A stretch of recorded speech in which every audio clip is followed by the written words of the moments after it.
KHTKAM HD1 Sacramento, KYMX HD2 Sacramento, the flagship station of your Sacramento Kings. From the Power Business Technology Toshiba Studios. This is Sactown Sports. Sactown Sports. Headlines. This is Chris Verlod with your Sactown Sports headlines. Sacramento Kings announced yesterday that they have come to an agreement with General Manager Monte McNair and Assistant General Manager Wes Wilcox. The deal is believed to be a 3-year contract, according to the Athletic Sam Amick. Monte McNair was on the Carmichael Dave show with Jason Ross earlier today, and you can listen to the full interview right here on SactownSports.com. Sacramento Kings homestand comes to an end tonight when they host the Toronto Raptors. You can listen to tonight's game with game night starting at 5:30 right here on Sactown Sports. It is 11 o'clock. This time check is brought to you by West Coast Men's Health Acoustic Wave Therapy. And now it's time for the Deuce and Mo Show. Live from Sacramento. It's Deuce and Mo On Sactown Sports. We are live! Oh, happy Wednesday! Deuce, Mason, Morgan, Reagan. Morgan, how are you? Oh, What was that for? that was like a sigh of relief. Ooh, yeah? I'm feeling good today. Why? Come on now. Is it because we are just a few nights away, a few sleeps away from the NFC Championship? Well, no, that's not exactly. You're a little nervous for Niners Eagles? No, I'm good. Is it because the Kings are at home tonight to take on those Raptors, the short-arm Raptors? Okay, you're getting closer. Or is it because the Kings get it done and give Monte McNair a new deal? I love the news. I was so excited about the news yesterday. Yes, it makes me feel good. It made me sleep better at night. I honestly had a really good night of sleep because of that. You were losing sleep because he did not have a contract for next year? Losing sleep, correct. Okay, interesting. It was affecting me. Interesting. So thank you for getting it done for me. Well, we appreciate everyone hanging out with us today. We're on 11 to 2, Monday through Friday, and we got a jam-packed show for you, Morgan Reagan. Yeah. Oh God, we have a jam-packed show. We've got JE Skeets coming on the show from Cannot No wait. Dunks, originally the Basketball Jones, and then the starters, now No Dunks. He's a Raptors fan. Dude, But, they've been giving the Kings so much love on their podcast. so much love. I mean, just like everyone else has, but truly, they have been following the Kings through the bad, through the good. Excited to talk to JE. And we've got Sam Amick on the show today at 1 o'clock. Our guy. Because there's a lot to talk about, not only with the Kings. We got some NBA injury news. Some guys are coming back. The Kings are trying to be in a good position for the last half of the season. The NBA trade deadline is going to be here soon. We're going to have a big trade deadline show right here on Sactown Sports. Oh, you know I'm already ready for that. I And love trade deadline shows. We'll talk to him about Monte McNair, but he's not the only general manager in the news today. What's going on with Bob Myers? Yeah, The there's Golden State Warriors. a lot of GM stuff to get to, and that's why I'm so glad we're having Sam Amick on, because he knows all about the GMs in this league. Well, if you're in the YouTube chat, you should be watching us on YouTube. If you're driving around your car, we appreciate you listening on 1140 AM or 96.1-2. But you can also download the free Sactown Sports app in the App Store or join the fun in our live YouTube feed. YouTube.com/Sactown Sports 1140. We stay live even during the breaks. The chat is popping. Hit the thumbs up button if you're in there and make sure to subscribe. All the thumbs up does is help the channel grow. Yeah, And algorithms, And remember? with Sactown Sports going 6A to 6P, that's 12 hours. Then you got the game tonight. We're live and local literally until like 10:30 tonight. You want to keep that rolling? Hit that thumbs up button. Make sure you're subscribed to the channel. That's a lot of live content. It is. I was not paid to say that. But no, truly, I'm really thinking about it. We were talking about that with Chris Verlod the other day, saying, oh yeah, 6 to 6. And he's like, no, Kings nights. Yeah. It's all day long. So excited for Sacramento and this station. Well, let's talk about the big news that came out yesterday afternoon after our show. Kings made a move.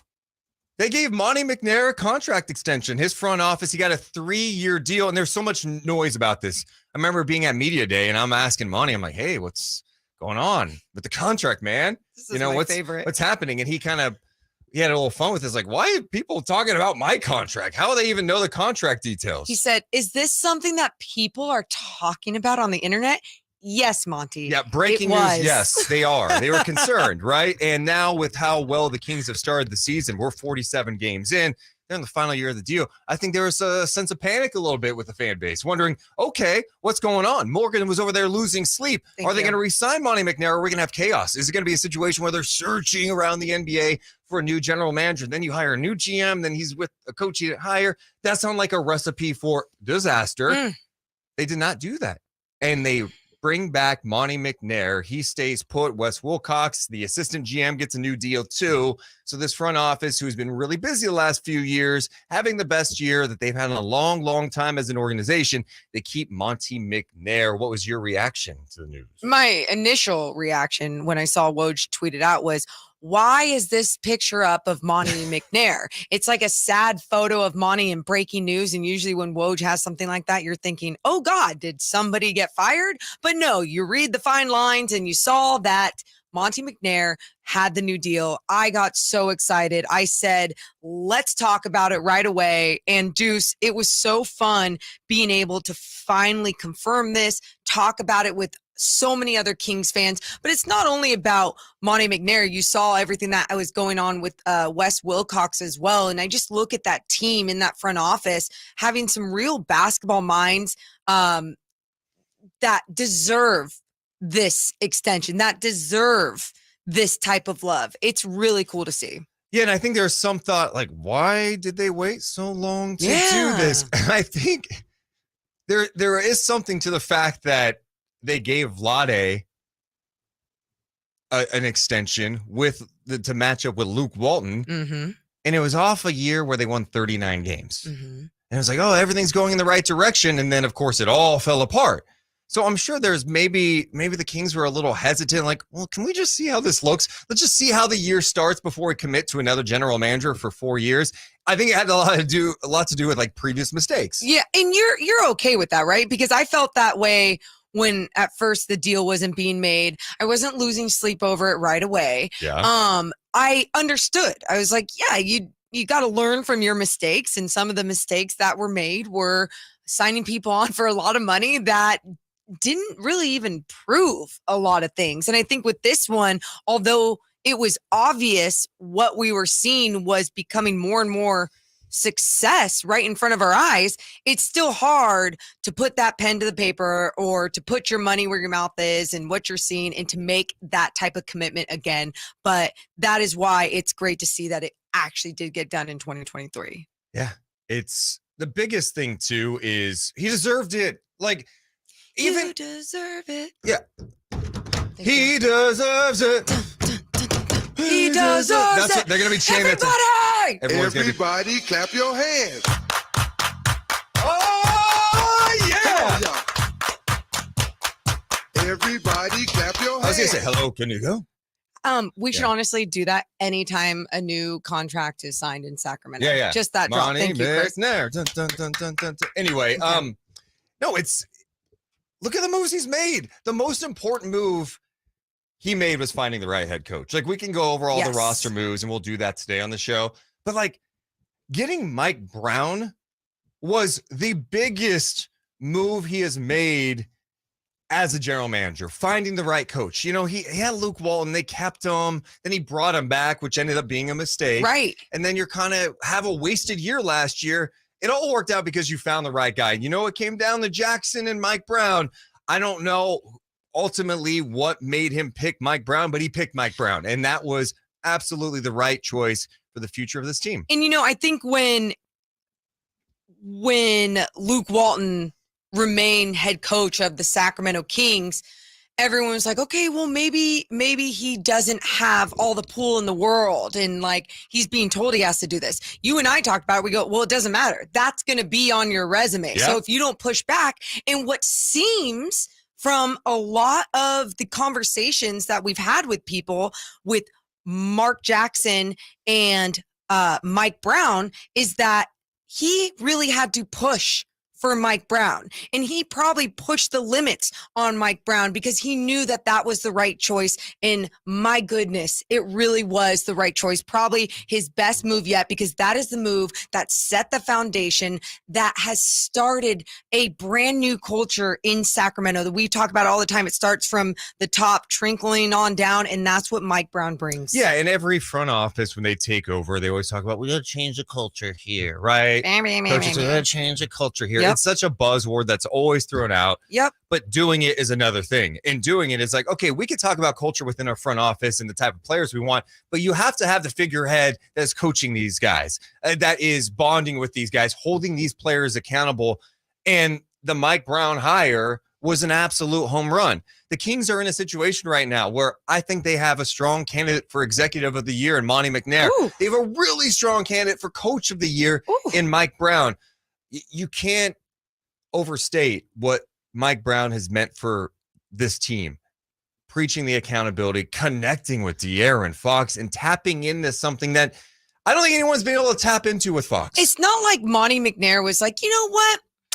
I just think Mike Brown knows the game and that's the direction we're going to go. No, it takes so much more than just that. He had to realize he had to find someone that can connect with players, that can, like you said, hold guys accountable, gain that respect, change a culture. Sure, sometimes you're going to be swayed in these interviews and coaches or whoever is going to say the right things about themselves, you know, to try and convince you, hey, hire me for this job. There's only so many of them in the world.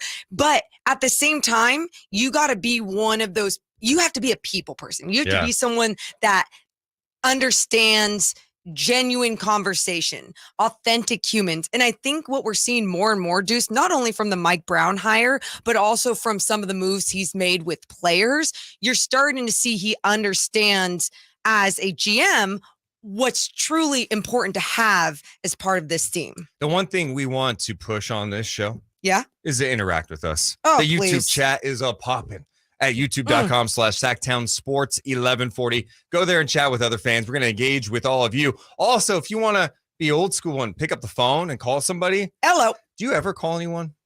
Oh, God, no. I hate talking to people over the phone.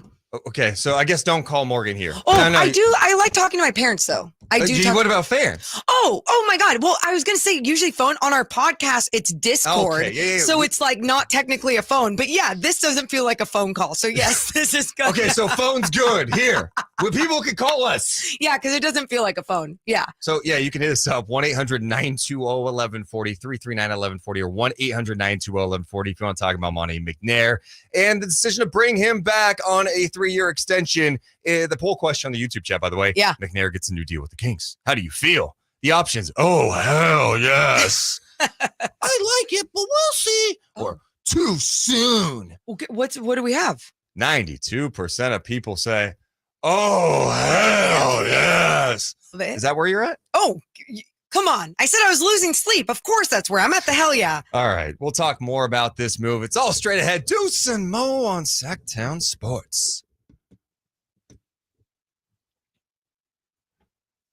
We are still live on the YouTube chat.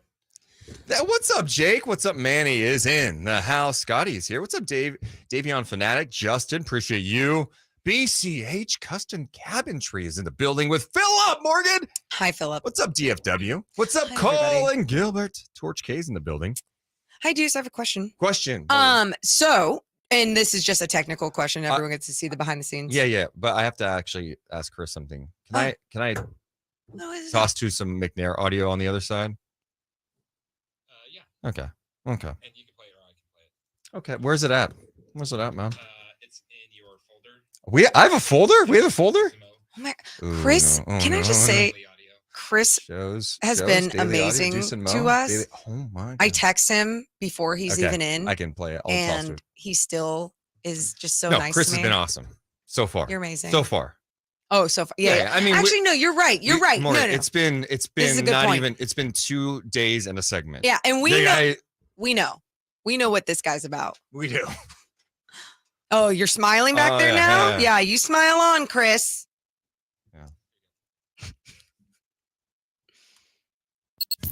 Deuce and Mo on Sactown Sports. Oh, that sounds so good. Sactown Sports, baby. Live and local. All day long. I'm Deuce Mason. That's Morgan Reagan. This is our debut week. It's a good week to be on because we have a big time week. We got the Niners getting ready for the NFC Championship game. We've got the Kings trying to keep it going on the home floor against the Raptors tonight. And the news yesterday, good news. A lot of positivity with the Kings this year. They're winning games. They're 8 games over 500. We got a beam that Bill Simmons and Chris Vernon are talking about on Bill Simmons' podcast today. It's sweeping the NBA universe. And then we get the good news about Monte McNair getting a contract extension with the team.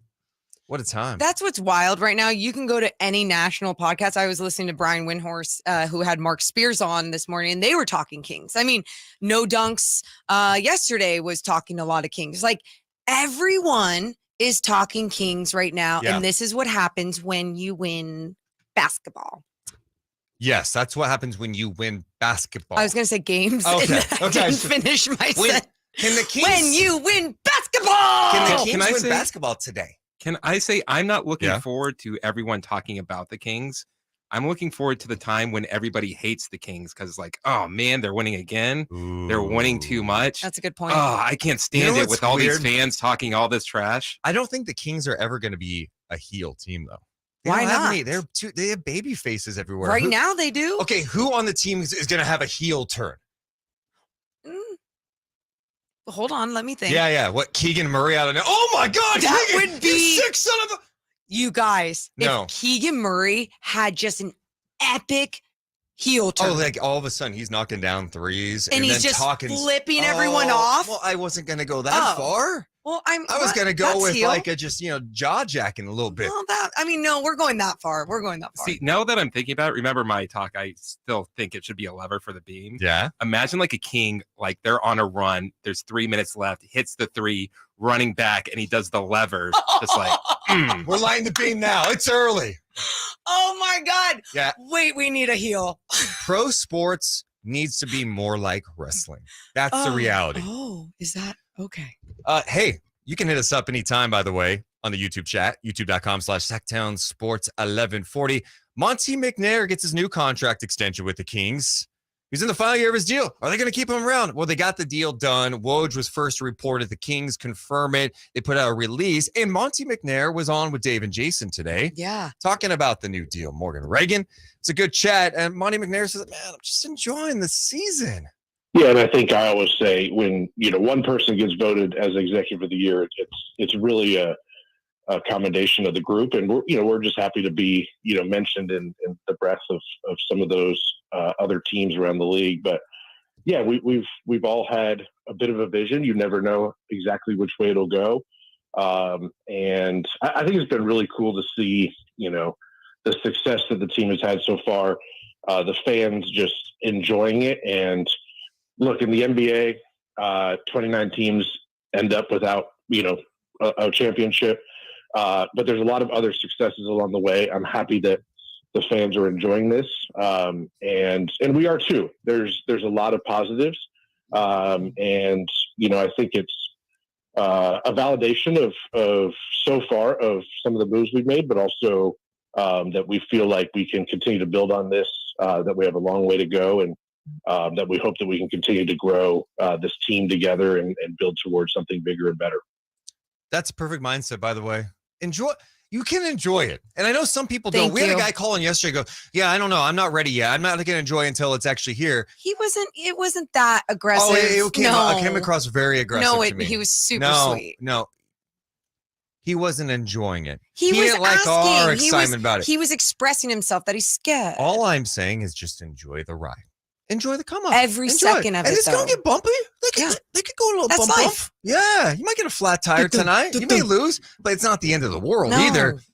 It seems like for the first time in a long time, it's headed in a good direction. And that's a huge positive to me. Yeah, I think when you look at this as part of the journey and why it's so important to soak it all in, because then when the Kings are that good team, identified as that good team in the NBA consistently, your expectations are going to be higher. Things aren't as fun when they do have some bad losing streaks or they do play some bad basketball, because it's just a different type of expectation you will have as a fan. So enjoy the come up, because this is very important to just like shove in your memory for the rest of your life if you're a Kings fan. Did you like Woj's tweet about it, though? No. Because he put under McNair, who was in the final months of his deal, the Kings are in third in the West and on the cusp of ending their 16-year drought.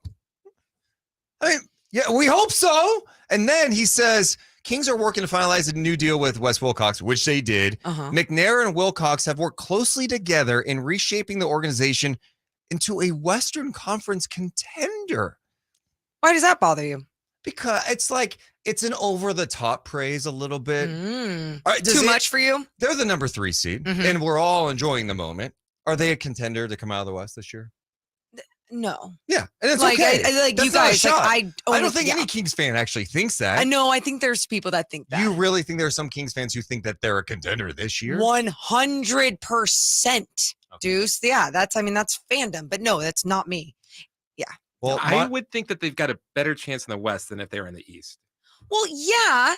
I mean, but like, at the same time, though, Chris, it's would you call them a Western Conference contender this year?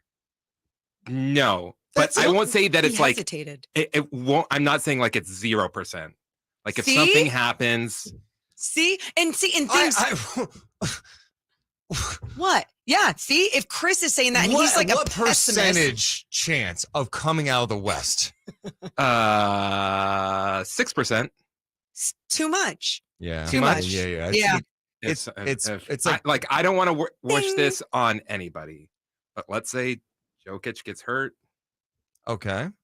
Then like Knock on wood. Memphis starts but AD's coming back. Brandon Ingram's coming back. I'm not worried about the Lakers. So the Lakers. If like 4 other threats completely collapse and lose key pieces, the Kings might have a shot at coming out of the West. The 6%. Okay, fair enough. No, he's right. Oh my gosh. McNair also was on the morning show today talking about ending the droughts. We all know there's a playoff drought. Ending that is a top priority, but doing that in a way that we can then go on to the next step. And we still, like you said, have a full cupboard and things that we can do to progress is huge. And that's, I think we hope to be, rewarded for our job like everybody. Number one is that we got to do our job. And, the second we lose sight of that, we won't be able to do it. I love it. Yeah. It's not just about getting to the playoffs. I know there's that whole thing. It's like, there's a playoff mandate this year. No, I think there was like, hey, we should really try to make the playoffs this year. But that is such a short-sighted thing for any organization. It's not just about ending the drought. It was about playing competitive basketball and leaving with the feeling of, oh, we're not only making the playoffs here, we're going to go further. We're going to keep pushing. It's about being sustainable. Thank you. That's no the one word. is just trying to end the drought and go, well, we ended the drought. We can lose again. Ooh. No, it's all about being sustainable. Sustainability with this team is something that you have not been able to put that word with this organization for so long. And especially because you've seen over the years too, how so many times there was like, okay, let's shove Rondo on the squad and try and push for that 8th spot, before even the play-in was around. And it's just frustrating over the years. But now you have a product on the floor that is actually going to keep moving in the right direction and have something to grow on top of. On the YouTube chat, we appreciate everyone being there. Akil says 538 has him at 6%, a 6% chance. So do you work for 538? Are you? Hey, I don't know if you know my side job. Yes. Also, it's just specifically Sacramento Kings odds. Gabriella in the chat says, so all this optimism isn't real? No. Oh. Be optimistic, but be realistic. Just enjoy the ride. Yeah, it's you guys. I was optimistic about just being in the play-in conversation this season, and I was way off, not actually thinking this team was going. You were what? Way off. Yeah, I was just emphasizing that. No, you really are emphasizing it. My goodness, but either way, it's fun to see. So enjoy it. Enjoy the ride. Understand that you're going to lose some more games coming up. There's going to be some bad losses still this year. Yeah. And it's weird too, because the West is so bizarre, right? The number 3 spot, it's not like the number 3 spot of previous years. Everyone's so bunched up right now. I mean, you may be 3 tonight. You could be next week 6, and that's okay. It's just deal with it because everything from 3 to really 10, it's bunched up. It's bunched up, and there's a lot of players and teams getting healthy and figuring out something else with their squads. Things could look a little different. We got so much to get to today. Coming up, we have JE Skeets at noon from No Dunk. Sam Amick at 1 o'clock, plus some key. Oh, good. Pieces are coming back to the NBA. Yeah. We'll talk about that and talk to you guys on Sactown Sports.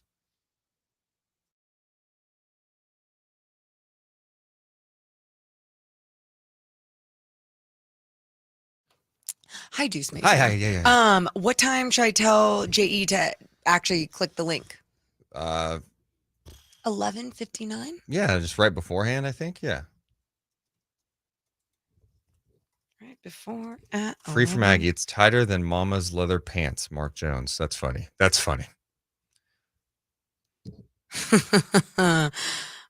Steven says the Kings are setting themselves up for a solid run the next 3+ years. Dude, yeah, everyone's kind of in the same age range. You got some flexibility. Hey, by the way, if you're in the YouTube chat right now, we appreciate you guys being here so much. Make sure to hit the thumbs up button. It just helps our channel grow.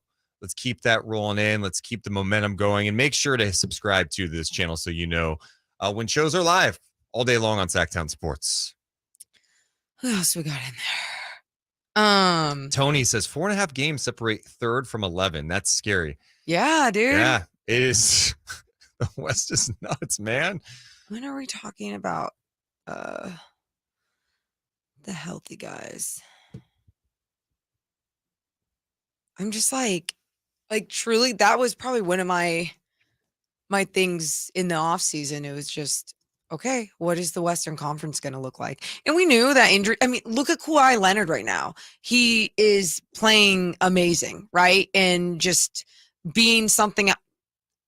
Again, it's the Clippers. It's weird talking about them at times because it's like, how many games are all these guys actually going to be playing together? What does that mean in a postseason if a team doesn't even know each other well? But still, there's just so many different angles with the Western Conference that I don't want to feel let down this year already. No, and that's why I think my expectations are still like they've already exceeded my expectations, and that's what I'm going to keep enjoying. So if things do kind of trickle down a little bit, I'm like, I'm good.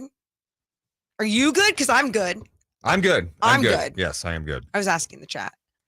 Or were you? Yeah, okay. I was literally staring at every single one of you into your souls. Homer James says, did you guys see LeBron after another loss last night? Guy is fed up. He dropped 46 and they still lost. Dude, LeBron is on such a roll right now and just doesn't have help. This is what he was doing on the bench. Yeah. Can you blame him? I mean, I do. No. It's how I feel sometimes with you. It's just knew.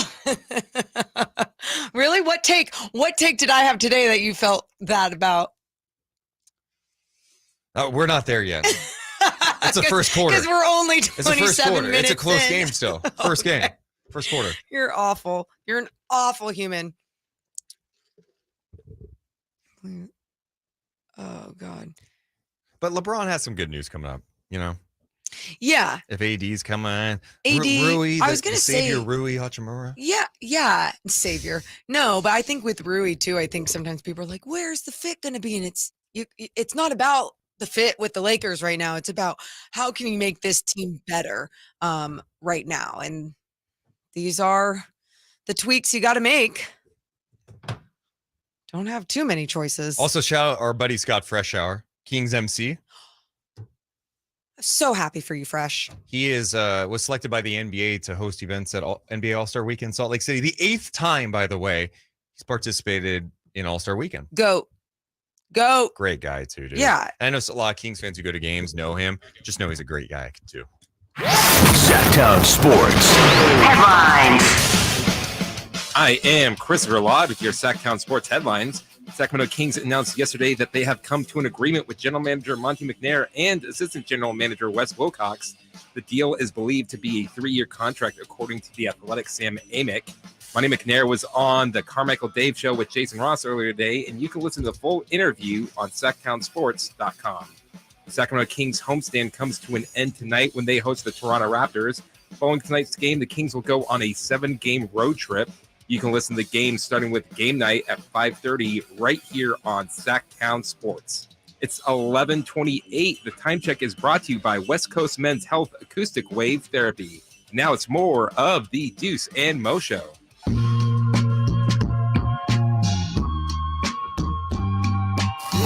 It's Deuce and Mo. Deuce and Mo. Sactown Sports. So good to be back on Sactown Sports. Deuce Mason, Morgan Reagan. Yeah, I'm thinking I'm back. Yes. You had your hand raised for a second. Were you raising your hand for something? I was just like feeling the beat, feeling good. How do you feel about Chris being on a part of the show?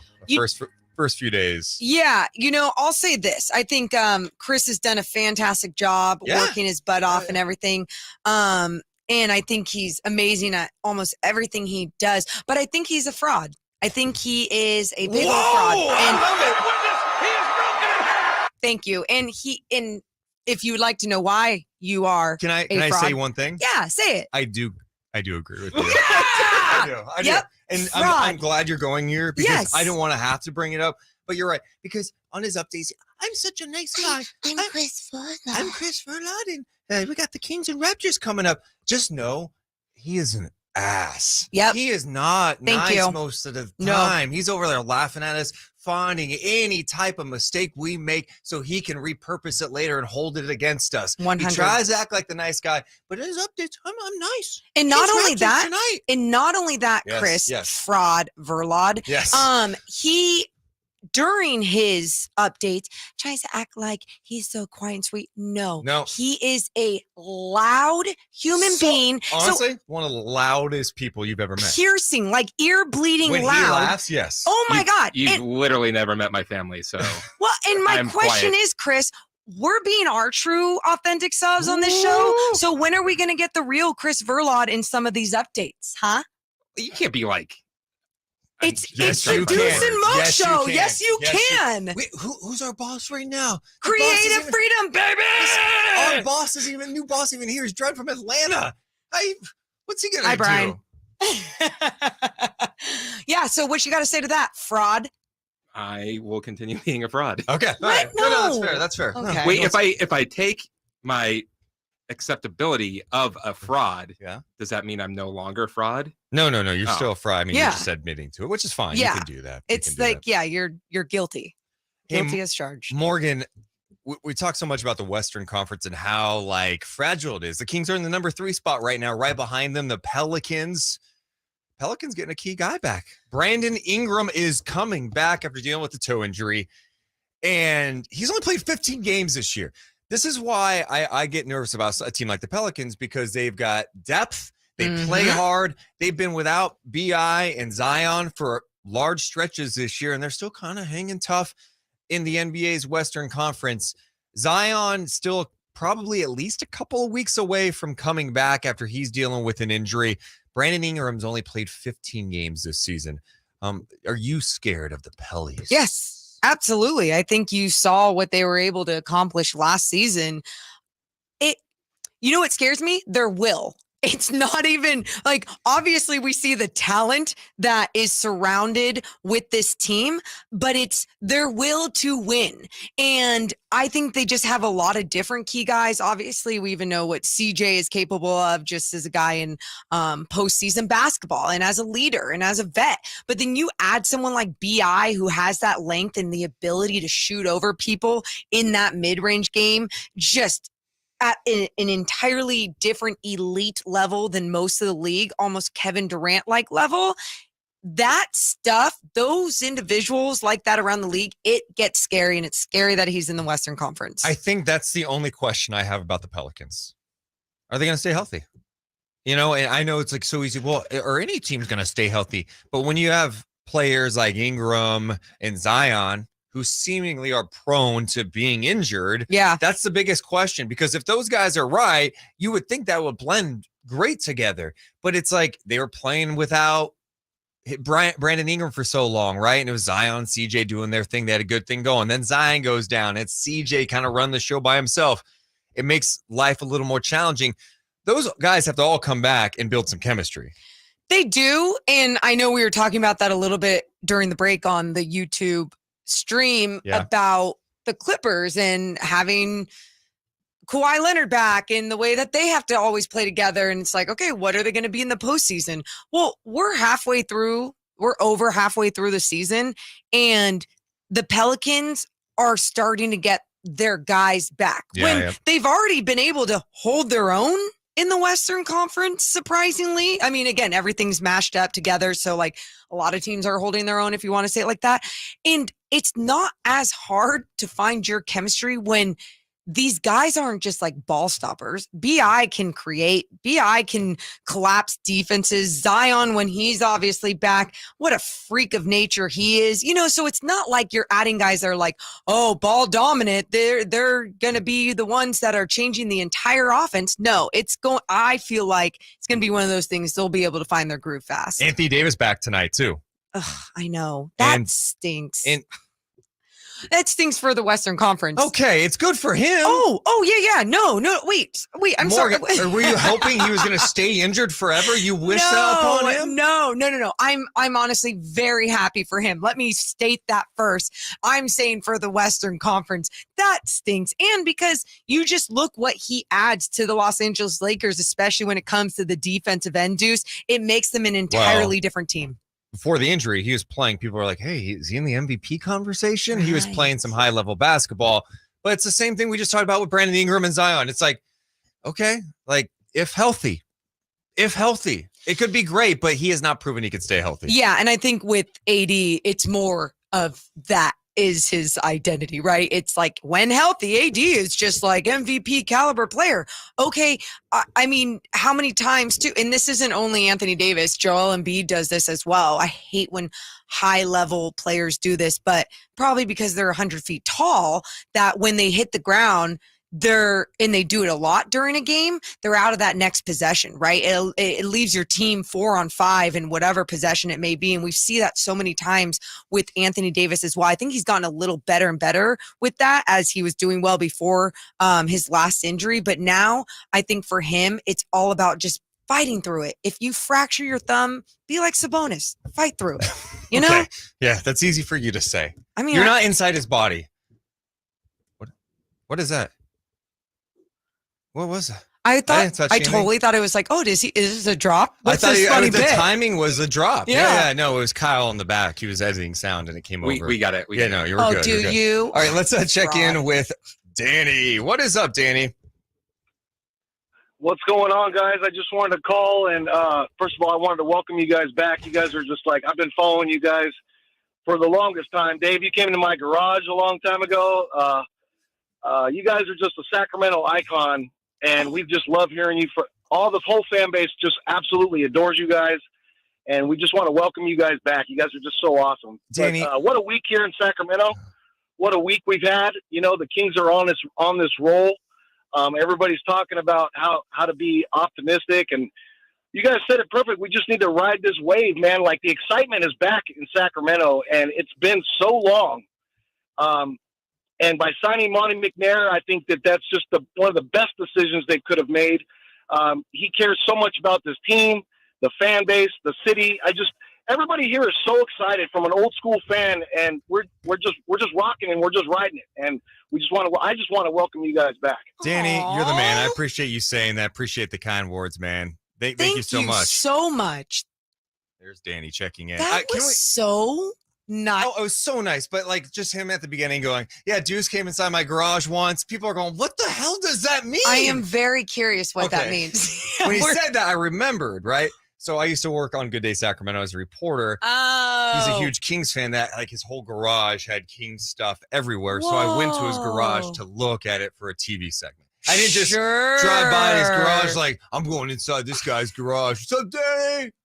I thought it was more the other way, like Danny just like, hey, Deuce, if you're not doing anything, just come by the garage. Hey, you want to come by the garage and hang out? I was a little weirded out by Deuce. I'm like, why is Deuce is lonely and going by people's garages? No, super. Thank you so much, Danny. Such kind words from you and appreciate the love. But I think he's exactly right, too, when he talks about just the buzz and the vibe and longtime Kings fan that just deserves this type of happy feeling vibes Yeah. in this city around a sports team that like you consume all the time. It's really refreshing. And I think there have been times throughout the years where you're like, is it turning the corner? Oh my God, do I get excited? And then you get excited and then it comes crashing down. I think Kings fans are still a little shook by the season where the 18-19 season when no one thought the Kings were going to be good, right? Yeah. And that Jaeger group, but even the coaching staff at the time was like, yeah, we'll probably be fired soon. Like, this is not a good team. And then they went out and just ran. They ran. Why are you looking at me like that? Because you've done that to your coffee 7 times. It's empty. No. I move my hands a lot. No. I knocked it over. No, story time. Deuce does this with usually a LaCroix. It doesn't matter if it's a glass of wine. It doesn't, well, obviously not while we're working here, but like, it doesn't matter what it is. Why wouldn't you've already knocked this coffee twice, but even though it has barely any coffee in it, why wouldn't you just put it right there? I threw it away. Are you better now? Wow. I hate you both. No. Anyway, the 18-19 season, there was so much excitement. They just ran and they got off to a nice start. They traded for Harrison Barnes. Oh, do they have a shot? Maybe they can make it. And they won 39 games, and then they made the coaching change. So I think fans started to fall for that a little bit, thinking it was going the right direction, and then it came crashing down. And it hasn't been until now where it looks like it's turning. It wasn't real. Yeah. I don't want to say real success because obviously there's success there. It wasn't something that was going to be sustainable, right? We talk about that fast-paced offense and the way that they're pushing it up and down the floor. Everyone was wondering, how would they keep this up in the postseason? I was just sitting there like, let it get to the postseason, everybody. Like, if we're going to, I mean, who cares at this point, right? But yes, it wasn't going to be something that was going to work in this day and age of the NBA for an entire season. You know, it's NBA rivalry week. Yeah. That's what they're terming it this week. Yeah. Do the Kings have a rival right now?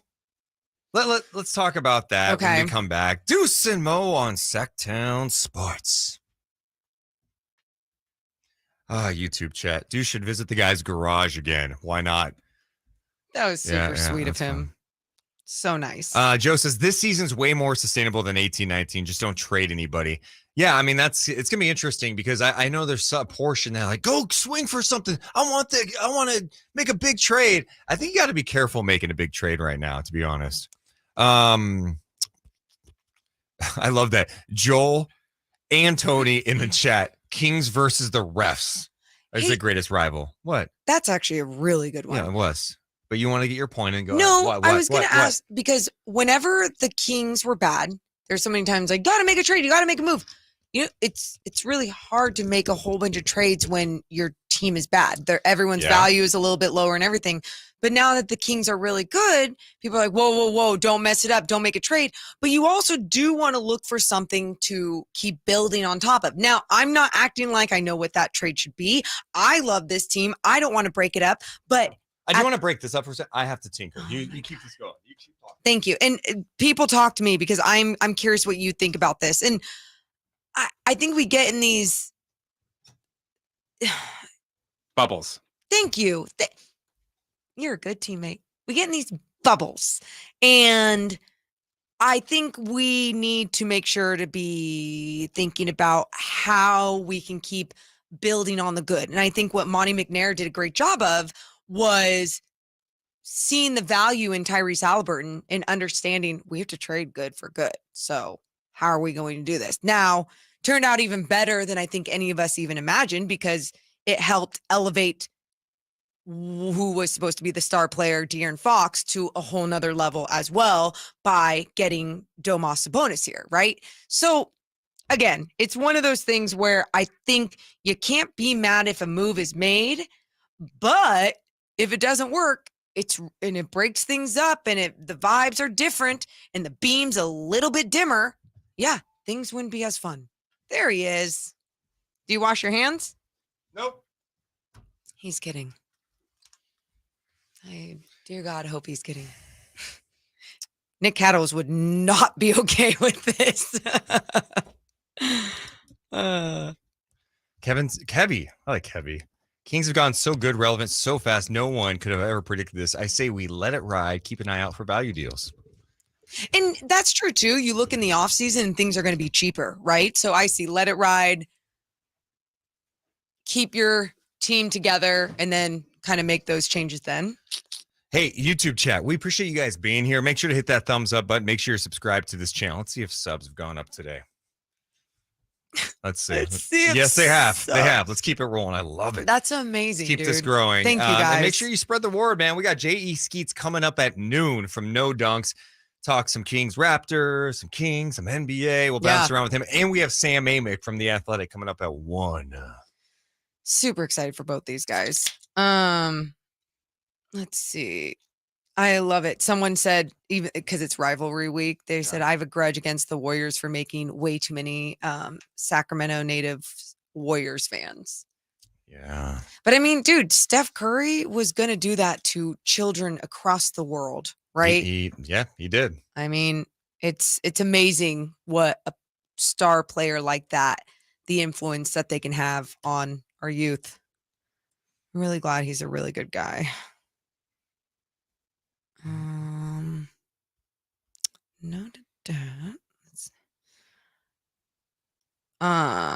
Adrian, no, I think you're talking to someone else on the chat. I love it. What's up, Cole? I'm so happy y'all have this show now. Thanks. Yeah, Cole. we are too. It's been fun, man. It's interesting doing a show every single day again. Yeah. It's just a different flow. It is. I mean, it really just, our schedules were busy before. We add this to our schedule. It's busier, but it's made us a little more like locked in. disciplined. Yeah. I think, I mean, it's also the first week. Yeah. Like it's always cute the first week. People always like, hey, so how do you like it? And I'm like,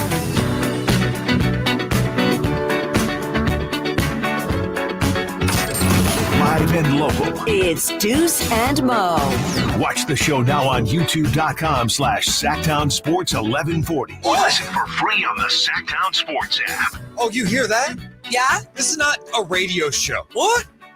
This is a show. What? It's distributed on the radio. What? It's distributed on YouTube. What? And the app. What?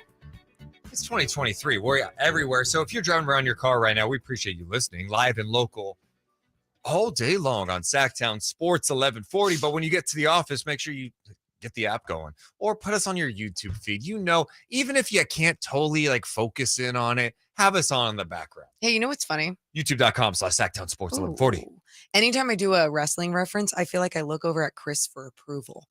Sports entertainers. Yes, we are sports entertainers. This is great. Oh, my mom's on the YouTube chat. Oh, good. Thanks, Teresa. I don't have parents. Oh, well, and that's the truth. Morgan, we were talking about this a little bit during the break because we do also stay live during breaks on the YouTube feed. We just keep the show rolling. The adjustment to doing the show again every single day. You know, we've done radio shows before every single day, but now it's this podcasting, work with NBC. Stockton Kings, we got a lot play-by-play going on. color. How's the first week treating you, man? 3 days in and feeling good. That's the question we get. How's it going? So are you handling it okay? I'm like, can you just give me like 2 weeks? I don't know. I don't know. Right now it's like it's survival. Well, it is, but at the same time, I slept well last night, and that to me was surprising.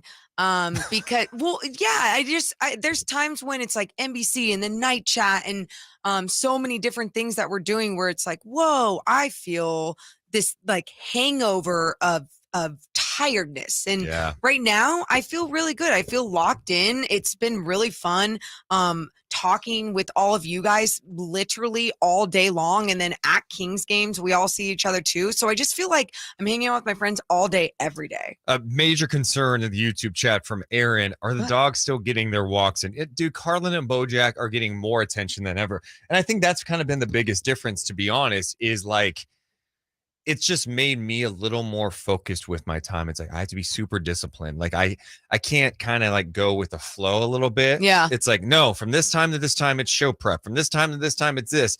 You just have to juggle a little bit. And it's great. It's a great problem to have, by the way. We get to talk sports and talk about the Kings and this team right now. And hang out with this community. Time. Yes. This community is amazing. My only friends. So thank you. Speaking of this community, let's check in with Nick. Hi, Nick.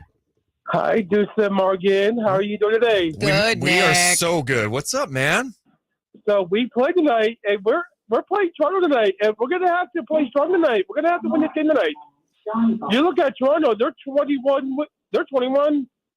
They got 20. I think they got 27 losses, 21 wins. Yeah, and guess what, Nick?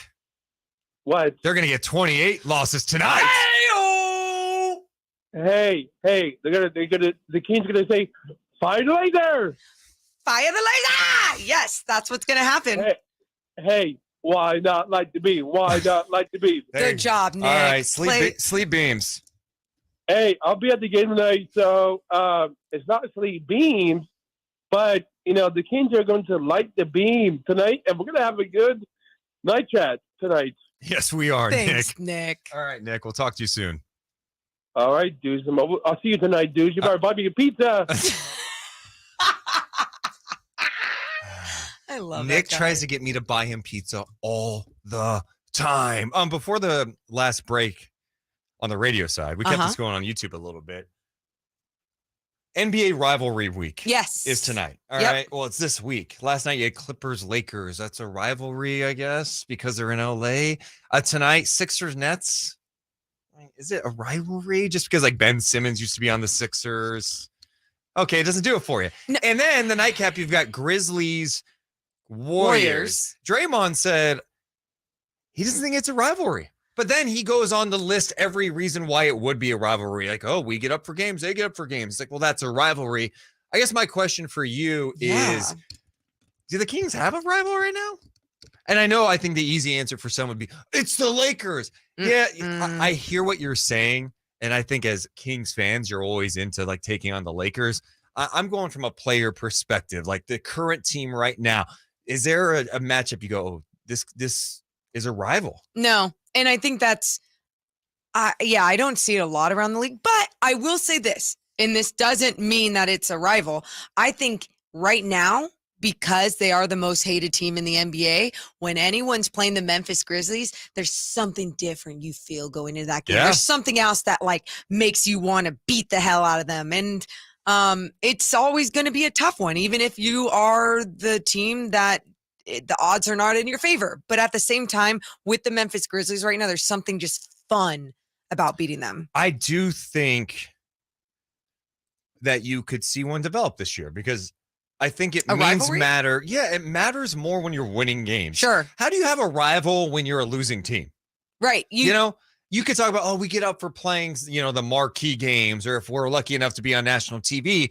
But the reality is the Kings haven't played meaningful games in a long, long time. As this season goes on, they've got to play Dallas a couple times. Could that be a rivalry? Right? Yeah. They really haven't seen Memphis totally at full strength except for like one game. So that the juices aren't exactly there. People mention the Pacers, but you only play them twice. They're in the other conference. Here's how you build that rivalry too. Not only by winning those games, being in the postseason and, playing against a team in the first round. That's why I think in a weird way, boom, could be the Warriors this year. Really? Yeah. That'd be cool. One, from just the fact that they're close, right? Yeah. 90 miles apart. You got the connections with the team, kind of similar. I mean, the Warriors are kind of in a funk right now, but they could be, battling for playoff positioning. I would love that, especially on the tail end of Bob Myers possibly being out and the team just crumbling down. Yeah. Well, I mean, and you're referencing the piece that Sam Amick, Anthony Slater did in The Athletic today, talking about like, all right, what's next for the Warriors? Because Bob Myers is in the final year of his contract. They're kind of just floating right now. Yeah. And Steph's been putting some pressure on that group to make a significant move because they want to win a championship. And that article was like, yeah, Bob Myers, who knows? Like, he may go somewhere else. He could stay there. He may leave the NBA entirely. He's tight with Draymond. He's tight with Steph. They have a really cohesive unit from all the winning there. This is a pivotal year for this group and kind of their future together as a team. It absolutely is. And that's why when I do talk about the possible collapse, I mean, we've heard Draymond talk about it with Taylor Rooks. Are you saying the Kings could be a part of that collapse? Oh, they can force it. Oh. It's already kind of collapsing, and the Kings come over like Triple H with the sledgehammer. No, they wouldn't force the collapse, but they would be it would be fun to see them on the rise as the Warriors do start to crumble a little bit here and there. You know, you're just seeing Clay still trying to find his groove here and there throughout this season. Steph is obviously going to be always playing at a high level, but why aren't you going to make the right moves to put the elite pieces around him that he needs to obviously have this championship window with him there? And then Draymond, like I was just saying with the Taylor Rooks thing, was talking about the possibilities of, it's a business. Like the truth is, I might not be here. I think what's also wild to consider with the Warriors and Kings, there's never been a season in which both teams were good at the same time. When the Kings were good, the Warriors were bad. Never, huh? When the Warriors were good, no, since 1985. They haven't. They haven't been in the playoffs in the same year, I don't think. Nope. And that is insane to consider. Right? Yeah, no, that's we need that. It would be great for NBA fans. Even Imagine. You don't even have to use the word rivalry with it, right? Like you could just one. That's cute. You got to earn one, okay? Okay. Well, maybe the Kings can earn one. Hey, coming up next, we're super excited about this. At noon, one of the OGs of basketball podcasting. You remember him from NBA TV on The Starters, the Basketball Jones podcast. Now they are killing it with no dunks. Killing it. They've been giving the Kings a lot of love. One of their leaders, JE Skeets, joins us. Coming up next on Sactown Sports.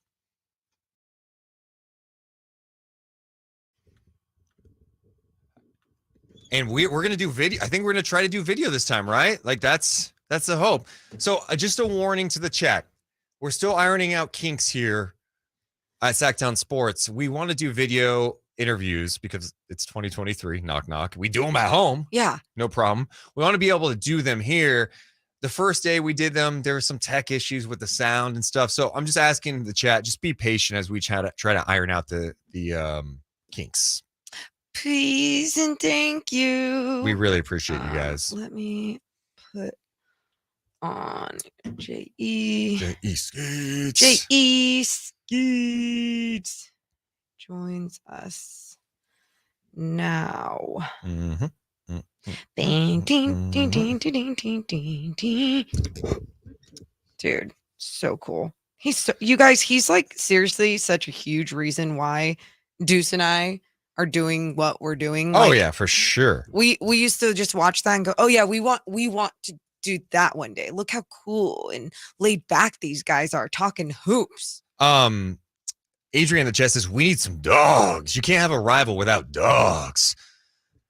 Yeah, I mean, I think you learn if a team has dogs when they're faced with a situation later in the year. You know, I don't know that you could say the Kings don't have a dog when you got Sabonis playing with one hand out there, right? Like one hand. Davion's getting in the guys. Yeah. Davion's getting down and defending 5 guys on the floor. He's switching like crazy. I think sometimes, too, people have different definitions of dogs because Mike Bibby called De'Aaron Fox a dog yesterday. De'Aaron Fox, remember that game against the Spurs when Sohan started jaw-jacking at him? And what did De'Aaron do the next time he had the rock? He dunked on his head. Yes. He's talked smack and then dunked on his head. That's a dog-like mentality. Now, we'll see. We'll see when they play some big games.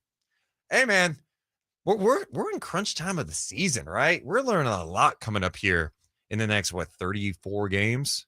35? Yeah, you're going to learn a lot because all the teams that are becoming healthy, all the teams that are finding their groove and the Grizzlies just lost Steven Adams for a few more weeks, so that's awful. They are getting back Danny Green. Remember, he got traded there. Tore his ACL last year. He's going to be back soon. Yeah, good for him. I like Danny Green. Yeah, he said like 11:59. 59, right on time. That's on me because I kind of was like, right yeah, beforehand. I could have told him to come on. CJ says, we got dogs this year. We played hard almost every single game this year. Yeah, that's the other thing. They're playing hard. They're playing competitive. So, saw some dogs in that fourth quarter against Memphis when Trey Lyles was playing like a dog. I mean, yeah. Oh. We're going to have JE Skeets on video. Oh, let's hope it goes well. Chris, are you fired up for it? Are we going to be good, you think? We have every engineer back there too. What's up, guys? Yeah, they're feeling 78%. Okay, if it's not good, if it's not good, we are quitting. We're gonna just throw this all the way up and just leave. And by the way, we know it's going to get worked out at some point, and it's okay. If we could do it from our house without issues, we can do it from this amazing studio. 100. We'll get it there. Yeah. I'm not tripping. You look. I can't be honest, a little nervous right now. Yeah. Whatever. If worse comes to worse, I'll hit up JE and be like, "Can we do it like this?" Are you guys going to All-Star Weekend? No, we're not. No. Adrian says, I want to see some chest talking. I mean, did you not see Malik Monk get into it with Garrison Matthews? He knocked the ball away and they went face to face. I mean, that doesn't happen all the time in the NBA. Please rattle off all the times that's happened this year in the NBA. You can do it on one hand. So. We are live. We are live. Morgan, very into tweeting today. I'm sorry I can't get her engaged with me. It's Wait, are you serious? I'm sorry. I'm like half producing, getting our guests in line and everything. Just appreciate what you have. Appreciate what's in front of you. No Dunk's going to be in Salt Lake City for All-Star Weekend. Yes. Yes.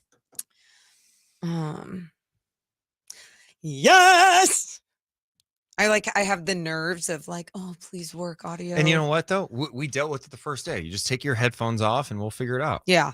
And worst case scenario, it's all right. We'll get them on the phone or something. Okay. Yeah. Okay, cool. Bark, Deuce.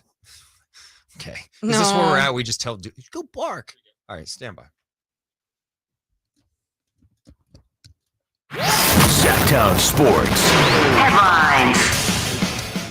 I am Chris Verlad with your Sactown Sports headlines. The Sacramento Kings announced yesterday that they have come to an agreement with General Manager Monte McNair and Assistant General Manager Wes Wilcox. The deal is believed to be a 3-year contract, according to the Athletic's Sam Amick. Monte McNair was on the Carmichael Dave show with Jason Ross earlier today, and you can listen to the full interview on SactownSports.com. Sacramento Kings homestand comes to an end tonight when they host the Toronto Raptors. Following tonight's game, the Kings will go on a 7-game road trip. You can listen to the game starting with game night at 5:30 right here on Sactown Sports. It's 12 o'clock. This time check is brought to you by West Coast Men's Health Acoustic Wave Therapy. And now back to the Deuce and Mo Show.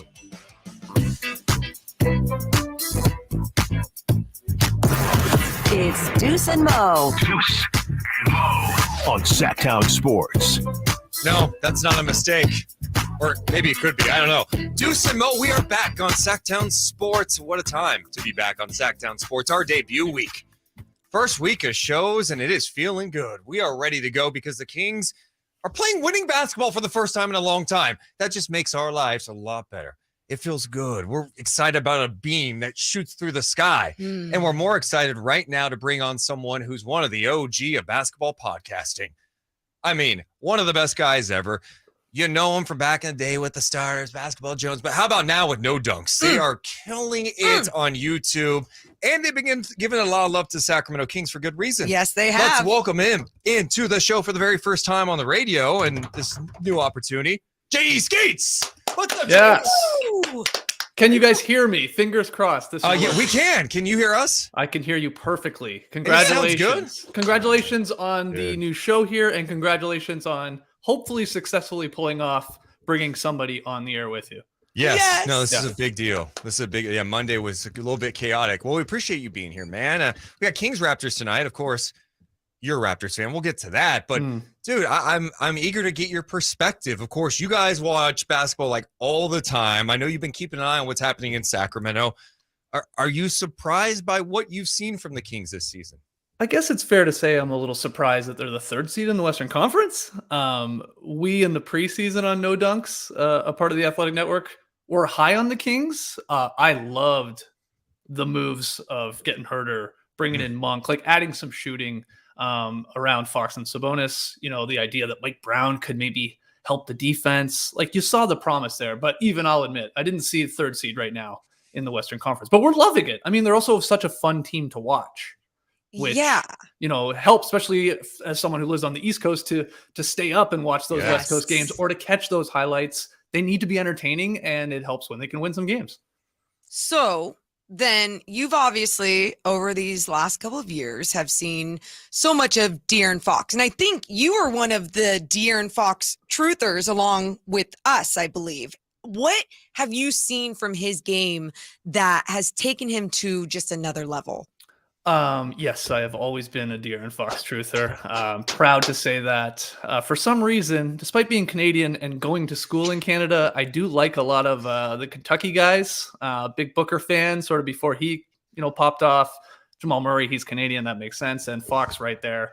What has changed? Well, for sure, starting a season with Sabonis it has been huge. Going through a camp, having a new coach in Mike Brown, and then the two of them figuring out this 1-2 game. I know you guys have talked about the clip where they're even on ESPN on the show there with Malika Andrews, and they're like running through their stuff and the handoffs and the cutting back door. It's really cool to see.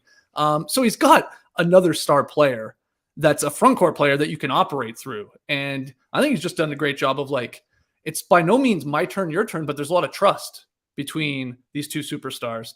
And then him coming through in the clutch is he's one of the best. Everybody knows this. It's like DeRozan, it's him, it's Jalen Brunson when it comes to clutch time. It's a 5-point game, 5 minutes to go. And that's where maybe a lot of people, I remember Bill Simmons always getting on De'Aaron Fox's case. It's this guy's execution at the end of games is a little rough. He's completely gotten rid of that. You trust him with your life. And I also think he's committed to playing defense a little bit harder. And I know there's still room for improvement with the Kings as a defensive unit and going up in defensive rating. But the trying is there. And this guy has always had the skills to be an elite perimeter defender with his speed and size and his smarts. So I think it's just all coming together. And it helps when you start winning games and you start playing a little freer and a little more loose, I think. I am also excited for the basketball world who maybe forgot that Sacramento fans are pretty insane to feel that again. The beam has been awesome. The fans have been insane. You watch a Kings game, it's a show. It could be a Tuesday night against Charlotte. That place is going to be sold out and people are into the game.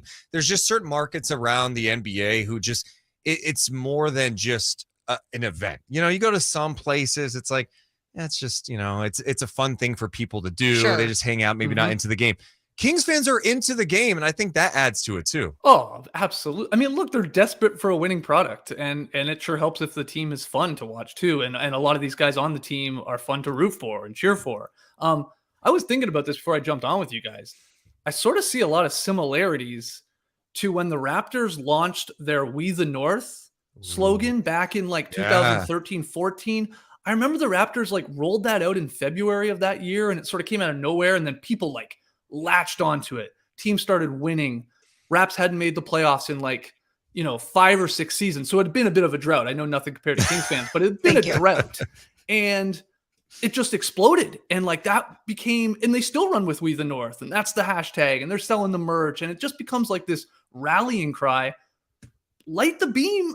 I mean, I honestly, I think that's sort of the version right now. And hopefully that, like it did with the Raptors, they made the playoffs that year. Went through some growing pains in the playoffs, but then made a conference finals, obviously kept running into LeBron, eventually go on to win a championship. But hopefully the start here with the light the beam and maybe there's some similarities to getting in the playoffs, getting the reps and continuing to improve.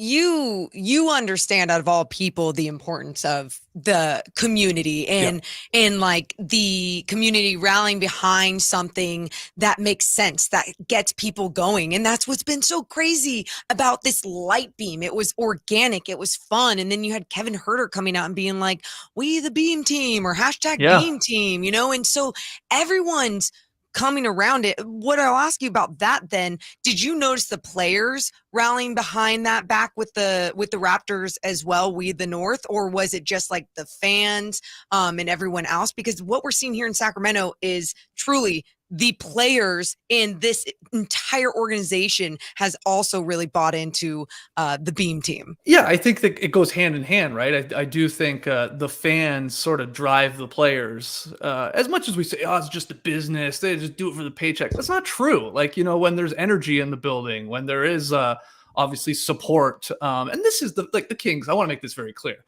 The Kings, despite not making the playoff for 16 years, is a diehard loyal fan base. You know this, you guys, better than anyone.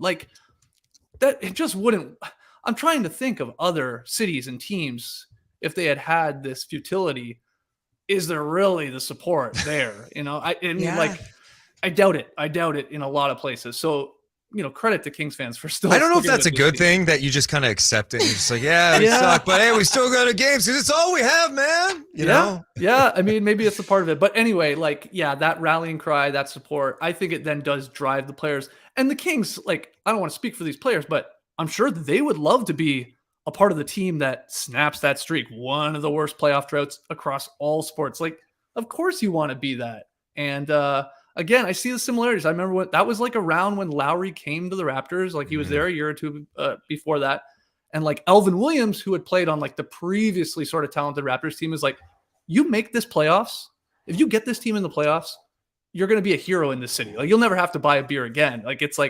That's how people are. They're so desperate just for playoff basketball. So yeah. Sorry, my dog's going crazy behind me. Luna, what are you doing? Oh, Luna's fired up. You said Kings in the beam. I think Luna got amped up. Holy. You're good, man. It's all good. So the Sabonis trade was almost a year ago now. And I know you remember kind of the discourse once that trade happened. I think Jacoby and Jalen asked if the league should investigate because of the move. We like JJ Redick, but JJ was a little over the top too with it. They acted as if they traded for Arvydas Sabonis today. I'm curious your perspective now that we're almost a year later following that trade. And has Sabonis maybe even surpassed your expectations for what he's been able to do? Almost playing at an all NBA level right now. Oh, absolutely. He's going to be in the conversation for a second or third all NBA spot there. If he can maintain this, and he should be an all-star. Hopefully Fox gets there too. But I swerved on everyone when that trade went down because I have a tweet out there. It could come back to bite me in the butt, but I was like, whoa, hold on. I was a Halliburton fan and still am, but I was like, I didn't realize Halliburton was a 10-time all-star here. People were reacting what? And I get it. Young, and he is impressive. He might be an all-star this year, so maybe he does go on to make 10 all-star teams. But my point with that was Sabonis is really, really good. And I don't think a lot of people knew that at the time, sort of where he was in the landscape of the NBA, playing for the Pacers. And, he was an all-star, but he's not the flashy all-star, right? But he's basically Jokic light. He really is. How he can you can run everything through him, the offense and stuff like that. And he can do it all. And he's comfortable. He's strong as an ox. And I was like, this is a good trade. It made sense too. Yeah. And it's worked out well, of course, for the Pacers. And I think here for the Kings. I just hope with the Kings right now, knock on wood, they're healthy. Everybody is out there. Yeah. I almost don't even want to say that word because they probably are one of the healthiest teams in the league. When you look at their starting five all year long, not a lot of missed games, which is great. And that just helps everybody settle into their role. They know the starting five, they know the couple guys coming off the bench, and that helps win a lot of games, I think. I also think with the Sabonis Halliburton thing, Halliburton is just so good with the media, right? Yeah. He's super fun to watch. He's very emotional out there. He's dropping amazing passes. He can shoot it.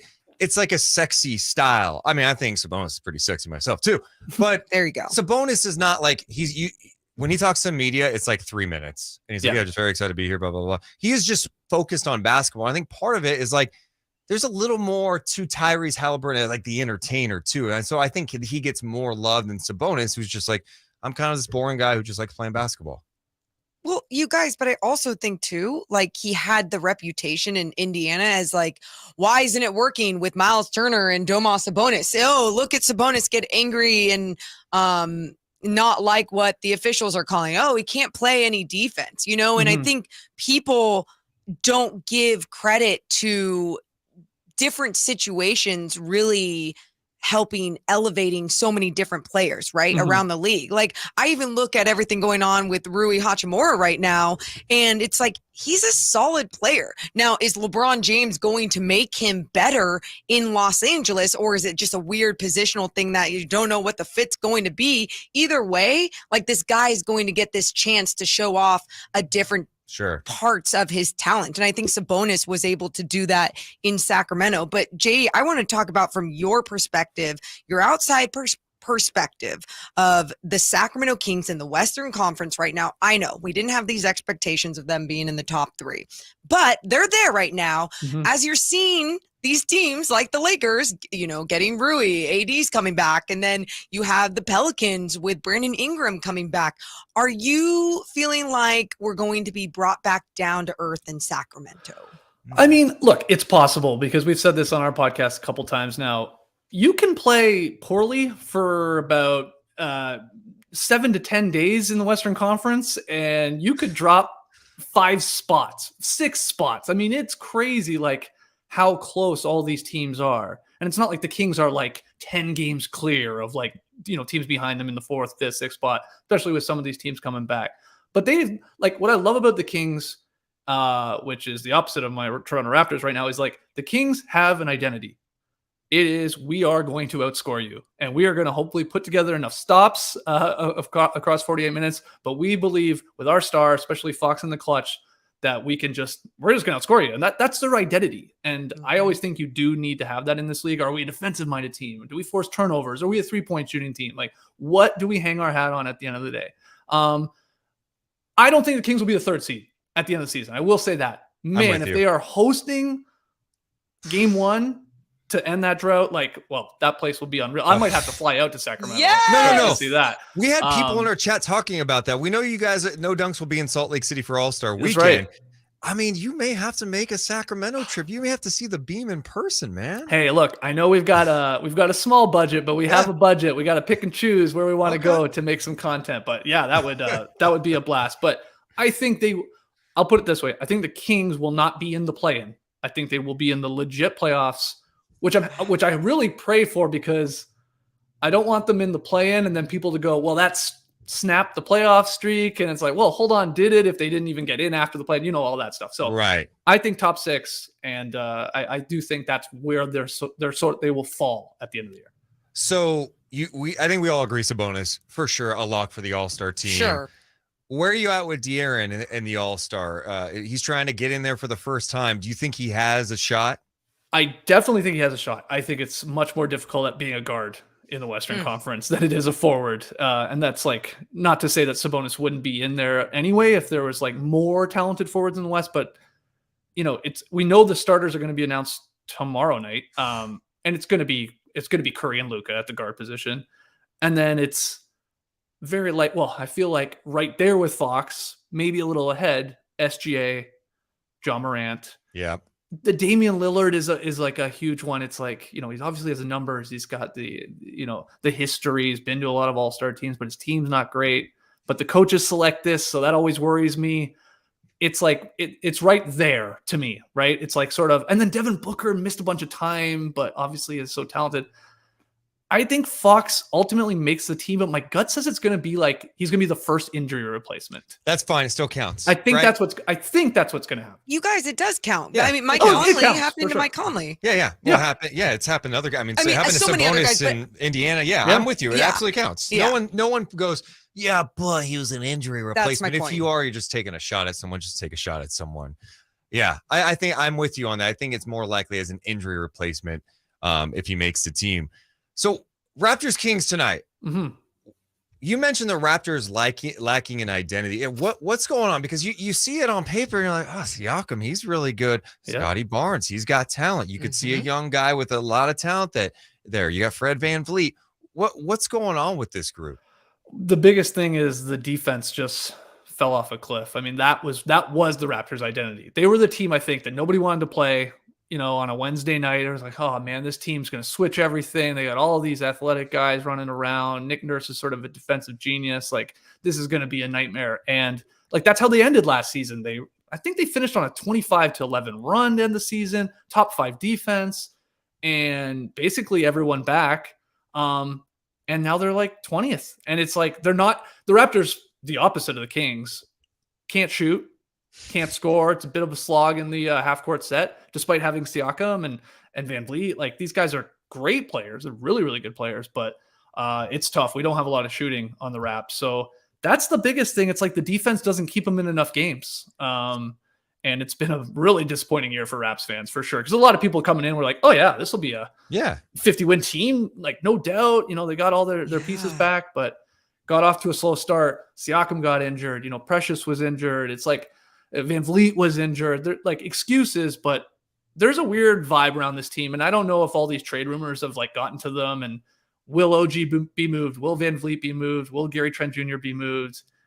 My gut says, yeah, one of them as we, get closer to the deadline. That's what I think. That's what I was going to ask you. Yeah. I was like, when are the Raptors trading OG to Sacramento?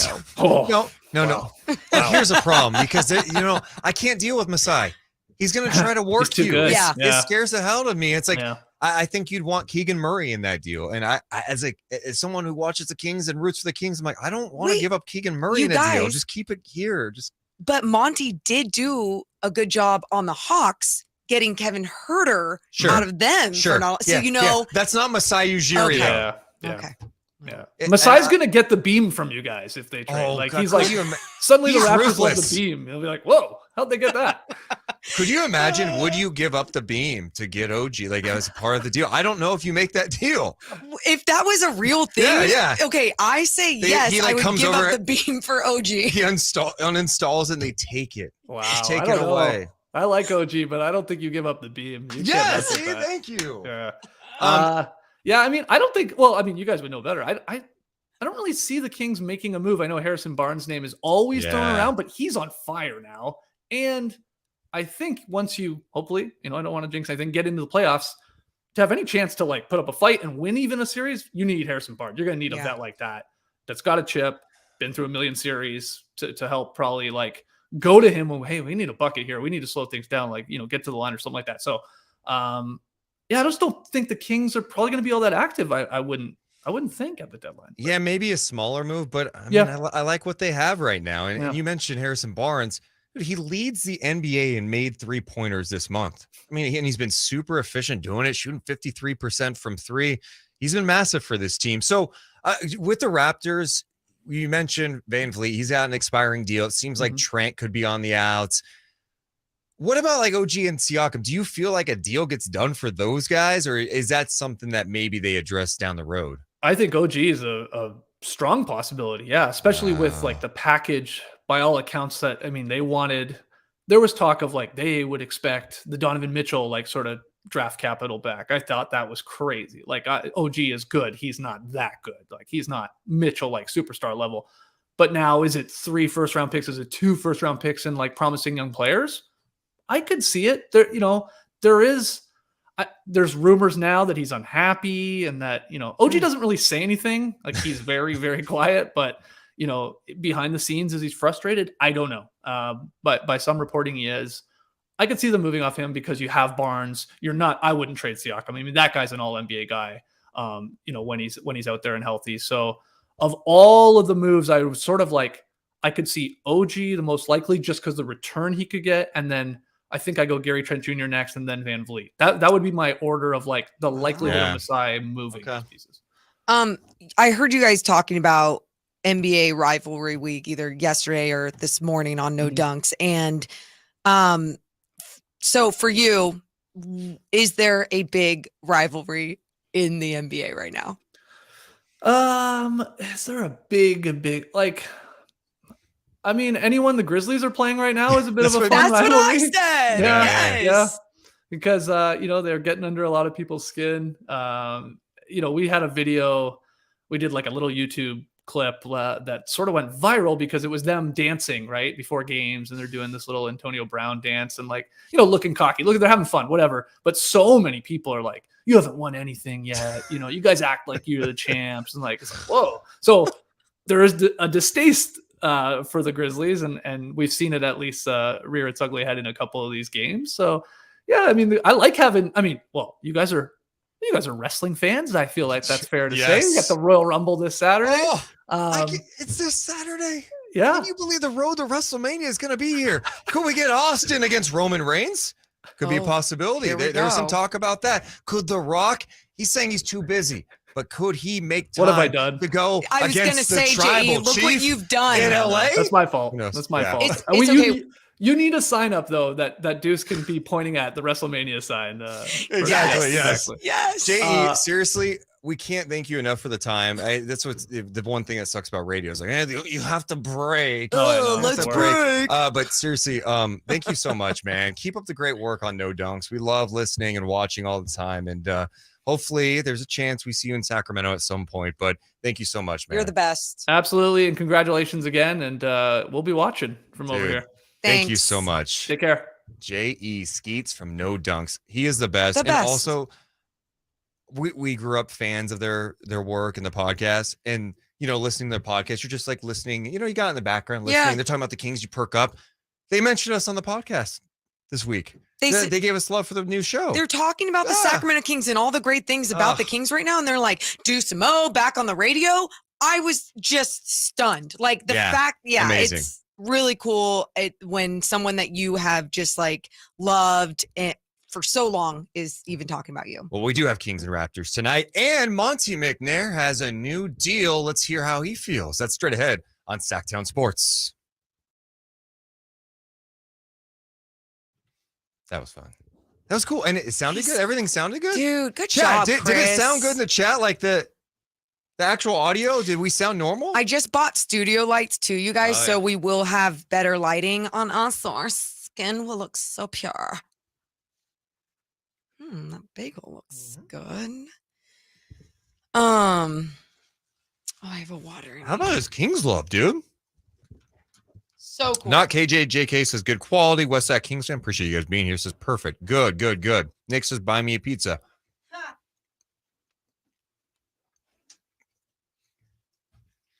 Marcus says you bought the studio lights.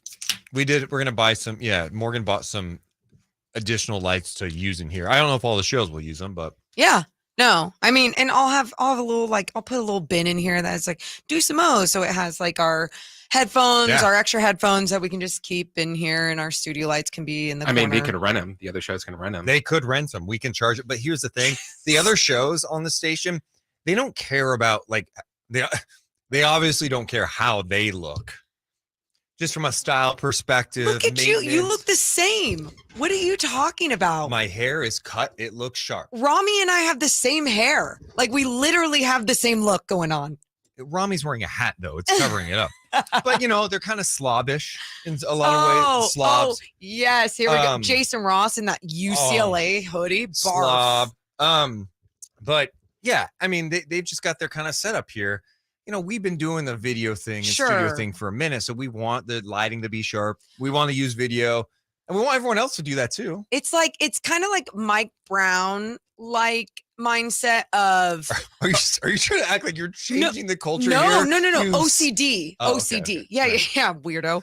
I'm talking about like the OCD that Mike Brown has when it comes to like color coordination and like crisp audio and crisp lighting and crisp sound, visual, whatever. And that's what I want. Well, shout out to Chris and Joe, all the engineers here who made that happen. Dude, because Monday they were juggling a lot. It's a lot of new things. We're aspiring so many new things. Jason, yes. Thank you guys. No, and by the way, you guys, this whole thing coming back, I mean, seeing Lori, Cindy, so many other people in the building. It's just like, is this a reunion? So many good people. It's have been amazing here for how so many long. people still work in this building. I know. From when we got fired last. Mhm. Rachel, I mean, Do you think they'll be here the next time we get fired? What's What's the over under on this how is great. over under on how many years until we get let go? I'm gonna put it if we stayed the whole time, I'm gonna put it set at 2.5 years. Okay, 2.5. Okay, I think. Well, I mean, honestly, you realize I might take the under. there's no way. I mean, we're not doing anything wrong. I Did we do eat it? dones. I make the Let me ask lighting you this. better. Let me ask you: did we do anything wrong No, last time? We didn't. Okay. We did not. Hey, people in the YouTube chat, you guys are awesome. For the second consecutive day, we've had over 200 thumbs up. Let's get to 300 so we could that's 3 straight days of over 200. Let's get 3 straight days of 300 thumbs up. All Let's that does, by the way, go. is help the channel grow. So more people know about Sactown Sports and the content that's on from 6A to 6P and longer. You can interact with us. We are going to be engaged. We're looking into the camera, so we're talking to you. This is not just a radio show. You're No not way. a fly on the wall. Just, hey, I'm just watching a radio show. Mm-mm. No, we do a show that's on the radio. It's on YouTube. It's on the Sactown Sports app. It's distributed everywhere. It's a platform, and guys. you can get us on Spotify and Apple Podcast Store too. Yeah. Oh, yeah. I put up a link to where you can grab our podcast. Yes. It's great. Once it's condensed down, it's around 2 hours and 12 minutes. So if you're like, oh, I didn't get to listen to them live, you can always listen later. Let's go. I'm trying to look at the chat. What do we got? Oh, man. Stingers up as a fellow Sac State alum who also went to USC. Ross's UCLA hoodie makes me barf. Makes me wanna puke. I'm gonna play some McNair sound. McNair was on the morning show Yeah. today. If you missed the full conversation, Monte McNair on with Dave and Jason, you can go on Sactown Sports' YouTube page or the Sactown Sports app. The full interview's there. He woke up bright and early for them. 7:30 this morning he was on after signing a new deal. Dude, that's awesome. That is great. And Yeah. I mean, yeah, it was fun hearing some of those clips, and that's why we'll play some of them and break them down. Let's see more. We just got more subscribers on the YouTube page. That's great. That's great.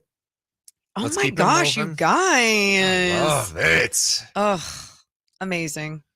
Jesse says Deuce and Mo are here to stay. We're always going to be around Sacramento. Oh, yeah. Zero doubt. Dude. We hope to be here for a long time. Keep the podcast rolling. Do TV. We're going to have so much fun. Stand by. Sactown Sports. Headlines. This is Chris Verlod with your Sactown Sports headlines. Big news today. The Sacramento Kings announced yesterday that they have come to an agreement with General Manager Monte McNair and Assistant General Manager Wes Wilcox. The deal is believed to be a 3-year contract, according to the Athletic Sam Amick. Monte McNair was on the Carmichael Dave Show with Jason Ross earlier today, and you can listen to the full interview on SactownSports.com. Sacramento Kings homestand comes to an end tonight when they host the Toronto Raptors. Following tonight's game, the Kings will go on a 7-game road trip. You can listen to the game starting with game night at 5:30 right here on Sactown Sports. It's 12:29. The time check is brought to you by West Coast Men's Health Acoustic Wave Therapy. And now back to the Deuce and Mo Show.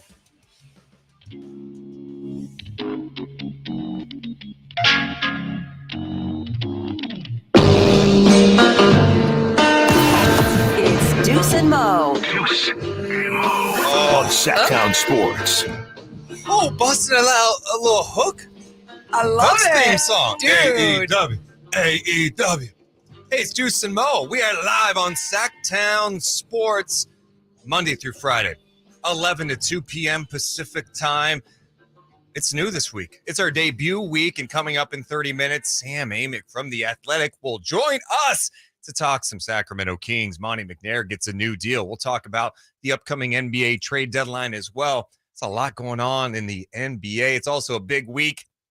Niners playing the NFC Championship And NFC Championship. against the Eagles. Don't forget about Joe Burrow, Patty Mahomes going head to head. No one What? forgot. Be honest. Can you remove your 49ers fandom for a second? Yeah. What game are you most looking forward to?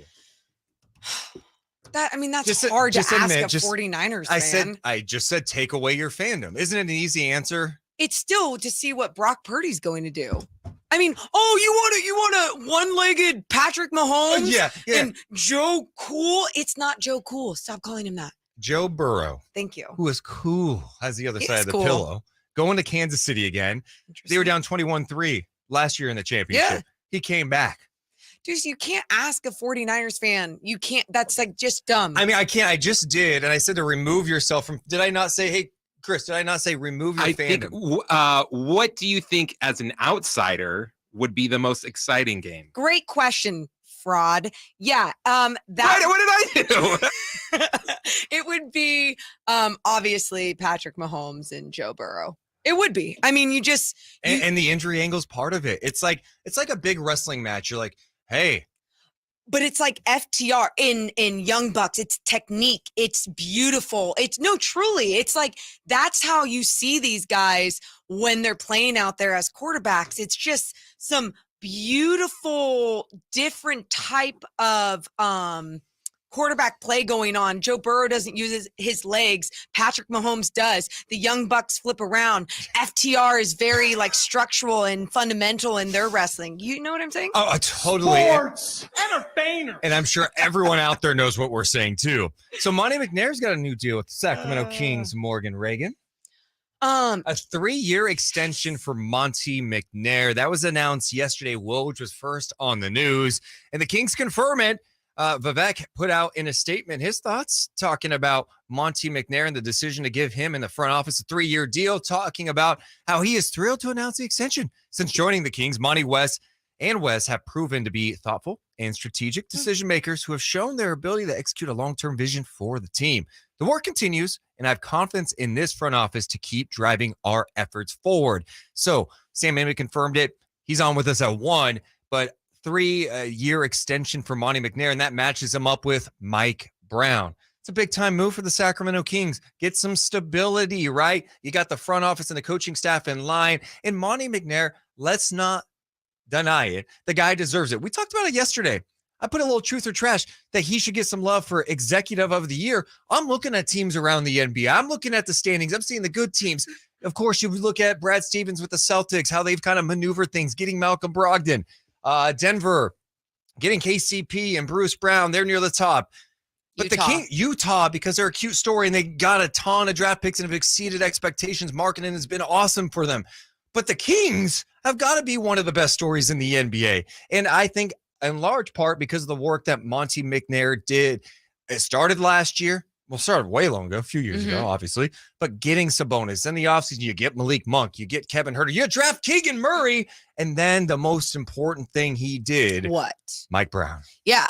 And obviously that's something that has what we've been talking about for most of today. And that's Mike Brown. I think when you look at all of his other moves, it's fun to say, yes, he has more good than bad. You're going to make mistakes as a GM in this league, one way or another. Like, it's bound to happen. Yes. You're not going to have a perfect resume, but are your moves mostly putting you in the right direction? They truly have with Monte McNair, and he showed that he's not scared, especially when it came to Tyrese Halliburton and understanding you gotta trade good for good. And that's something he was talking about this morning on the morning show with Dave and Jason.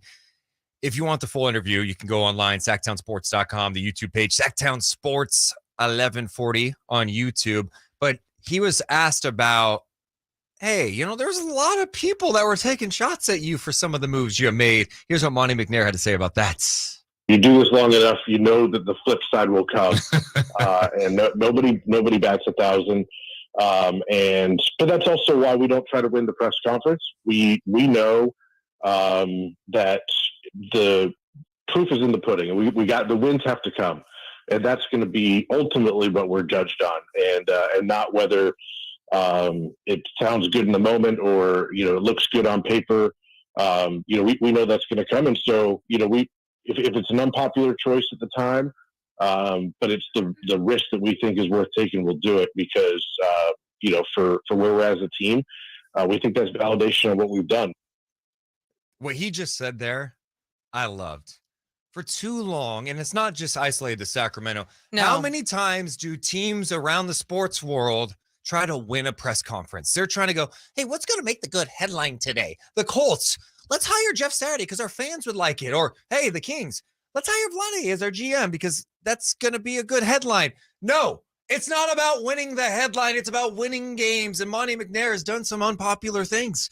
That Sabonis Halliburton trade was not popular really around the NBA. Even some Kings fans still don't like it to this day, but results matter. And if you want good headlines, you go out and put a winning product on the floor. The Kings not only have a winning product, but just like JE Skeets joined us in the last hour, it's a fun product that fans around the NBA connect with because they move the ball. There is movement. They're the highest scoring team in the NBA. They put up 135 points all the time. That's it. I mean, you look at a team and you go, oh, they're winning. Of course, the fan base is going to rally behind and be there. That's great. That doesn't happen in all the fan bases around the NBA. I mean, you go to Miami, right, with game time, you see empty seats down low. You go to Houston, bye. No one even cares. But obviously Houston, right now, they don't even show up even when Harden was there. That's my point. Is like not even right now. It's even earlier before. But you look at the Kings and it was like, look, put a fun product out there and have something that you can see that they can build off of, then fine. We'll be fine with a few more losses this season, but it has to be something that you can grow off of and work with.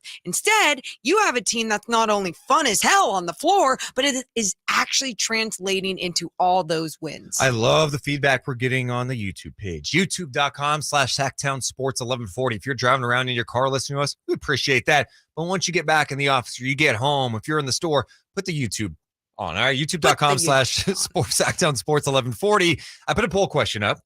Monte McNair gets a new deal with the Kings. How do you feel? The options. Oh, hell yes.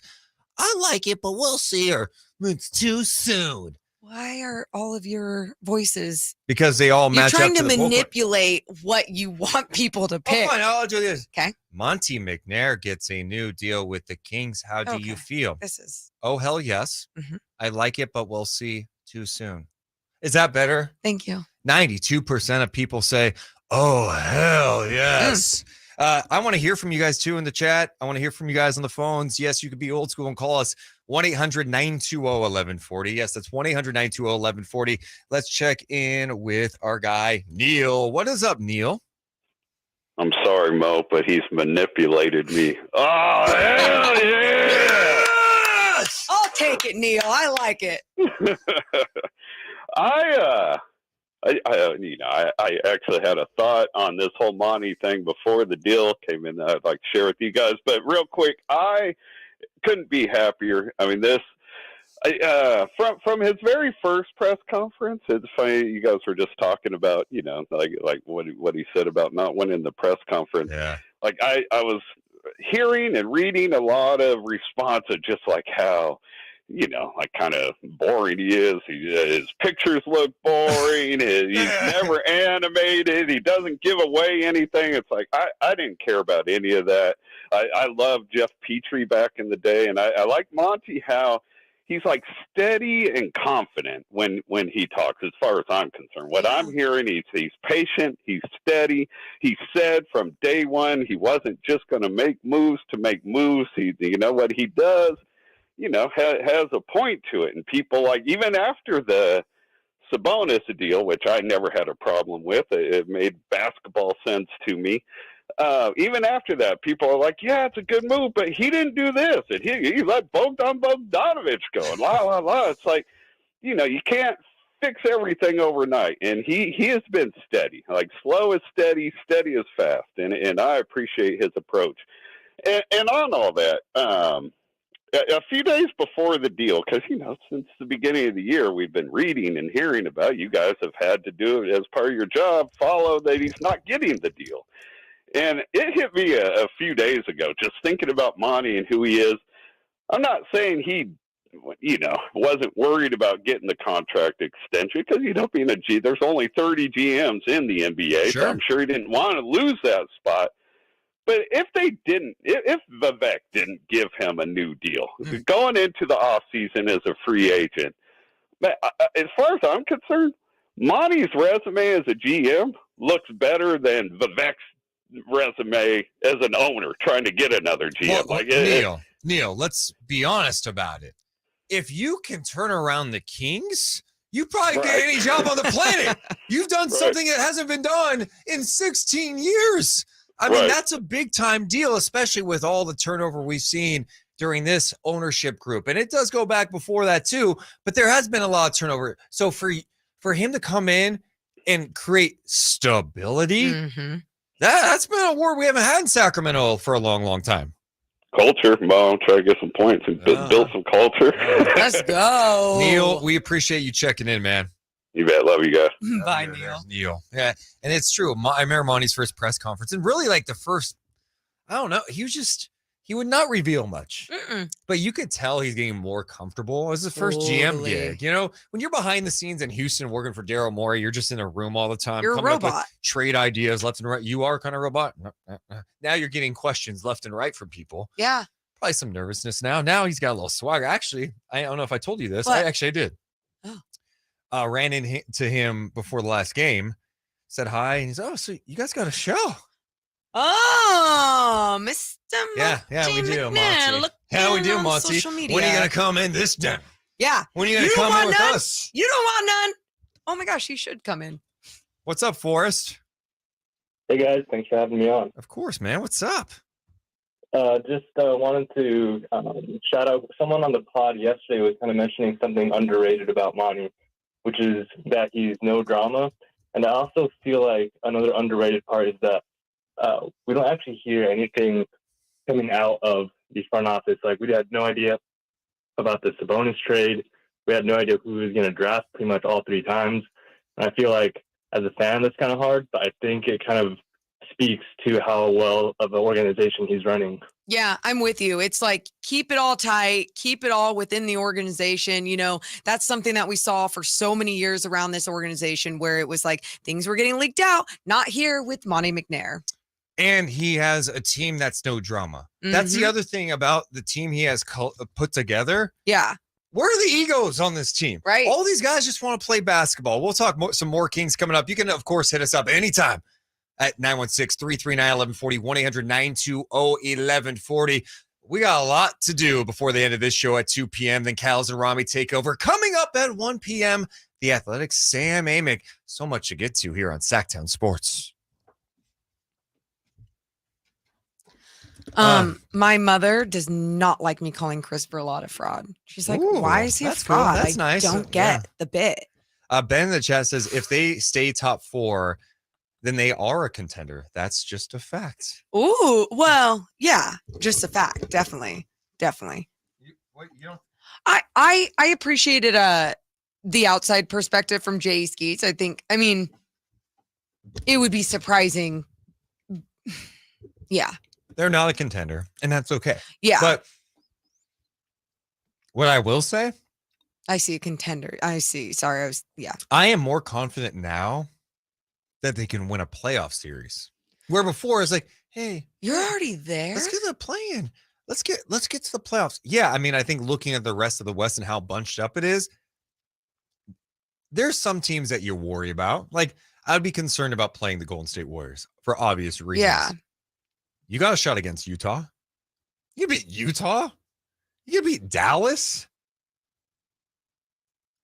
Those are 2 teams. I'm trying to think of some others in the mix that I know. they can be. And even when you say that, I go, well, Denver would be tough. Memphis would be tough. Even with Dallas, though, it's like they have experience. The Pelicans would you be know, tough. like that experience alone is what makes it tough. It's not even so much the matchup. It's just a different game that is played in the postseason that the Kings haven't even been remotely a part of, right? It's that experience matters. I mean, we hear that year in and year out. That right. Conditioning is different. That everything about it is different. It's high stakes.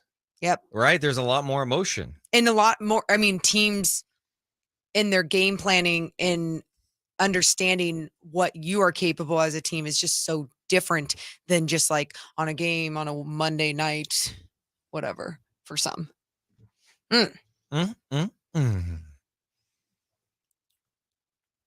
Oh, what's that?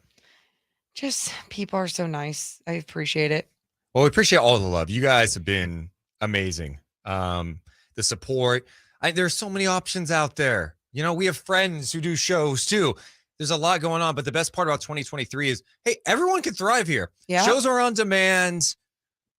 There's great podcasts too. We know the game, and it doesn't have to. It's not a war. Okay, this is fun. That's my favorite thing about this market, and something Deuce and I will always just be going by is that there's room for everyone. Everyone can thrive in this market, and it's so cool seeing all the content that is being created in this media market by so many amazing people, and 2 other really amazing people that actually work here, Chris Watkins and Frankie Cascarelli. I don't want to say his last name. Cascarelli? No, Cascarelli. I said Cascarelli. Now he's always going to be called that. No, Cascarelli. Is it Cascarelli? Frankie? Cardacelli? Oh my God, thank you. Frankie, don't kill me. She's a big fan. I'm a huge fan. I never say his last name. We've shown his tweets on NBC. I will not say his last name. Can you say it? Cardacelli. You know how disrespectful that is. No, right? it's not. Frankie doesn't care. You call them what? Frank Cascarelli. Yeah, that's pretty bad. Anyway, Frankie and Chris Watkins are going to be joining us on Friday for an entire hour for a roundtable with Kings. Just 2 amazing, talented guys that one has a really hard last name. The other one does not. But truly, these 2 guys in this market, they've just been grinding. They have been amazing with a lot of their work. Chris does a show on Saturdays, but we're going to get them on, make sure that we're talking with them because they have so much to offer. So thank them for coming on. See, I can't blast you Why? No, because I accidentally misspelled your name today when I was emailing you the StreamYard link. You did, didn't you? I said I didn't get the link. And Mom, this is why Chris Verlot is a fraud. Did he spell your name Ragen? No. What did you do? Oh, yeah. Oh, here we go. Okay.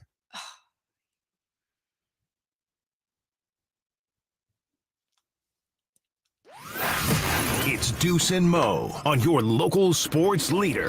Sactown Sports.